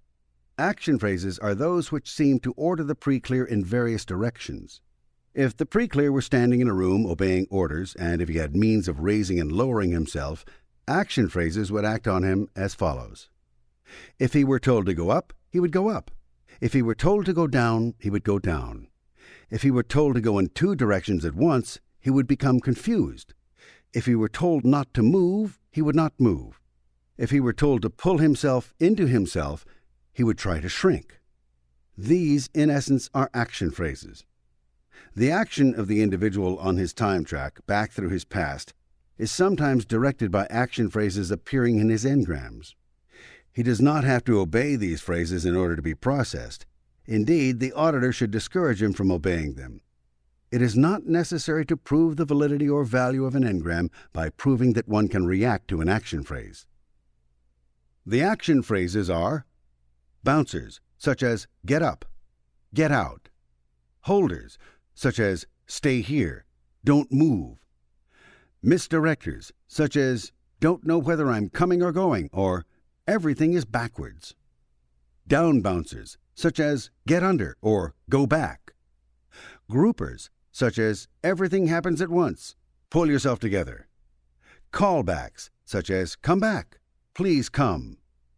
The denier, which states that the engram does not exist, such as there isn't anything here, I can't see anything. There is also the valence shifter, which shifts the individual from his own identity to the identity of another. The valence bouncer, which prohibits an individual from going into some particular valence. The valence denier, which may even deny that the person's own valence exists. The valence grouper, which makes all valences into one valence. These are all the types of action phrases. A dictionary of these phrases could be made up and might be of some use. But with a little experience, the auditor will learn what these phrases are. It is mandatory that he understand what these phrases are, since when he finds his pre-clear doing strange things on the track, he had better remedy the condition rapidly by asking the file clerk for the type of phrase, and then asking for the phrase, and then getting the pre-clear to repeat the phrase in order to lessen its effect so that the pre-clear can continue moving on his track in the proper fashion. At 4.0, there are no engrams. Present time phrases have no reactive value. At 3.5, if a whole chain of incidents remains in a case, the action computation of the chain may be effective. Individual phrases are mildly effective, sometimes in very severe engrams. At 3.0, the action phrases in severe engrams are effective on the pre-clear. At 2.5, phrases in engrams and in secondary engrams cause the pre-clear to respond. At 2.0, engrams, secondaries, and chains of locks all contain phrases or computations which produce action in the case as the pre-clear runs on the time track. At 1.5, action phrases in engrams, secondaries, and locks matching the tone of the pre-clear are very effective, and control phrases are very effective. The individual is usually still dramatizing his circuit control phrases, seeking to control others. At 1.1, action phrases in engrams, secondaries, and locks are very effective, and valence shifters are very effective. Down to this point, valence shifters are not very effective. But at this point, they become extremely effective unless one is running a wide-open case, which normally, by the way, has few, if any, valence shifters. At 0.5, present-time action phrases, that is to say, action phrases just heard in the environment, are effective on the pre-clear to some slight degree. Engram, lock, and secondary action phrases are all effective, of course. At 0.1, groupers are particularly effective, and one can expect the track to be in a collapsed condition. Indeed, groupers are possibly effective anywhere on the scale, being just another type of action phrase. However, from 1.5 up, the time track will not collapse because of a grouper. From 1.5 down, it may do so. The use of this column is apparent. After a short run, the auditor will see how the pre-clear behaves toward action phrases, and this will help him to determine the pre-clear's position on the tone scale.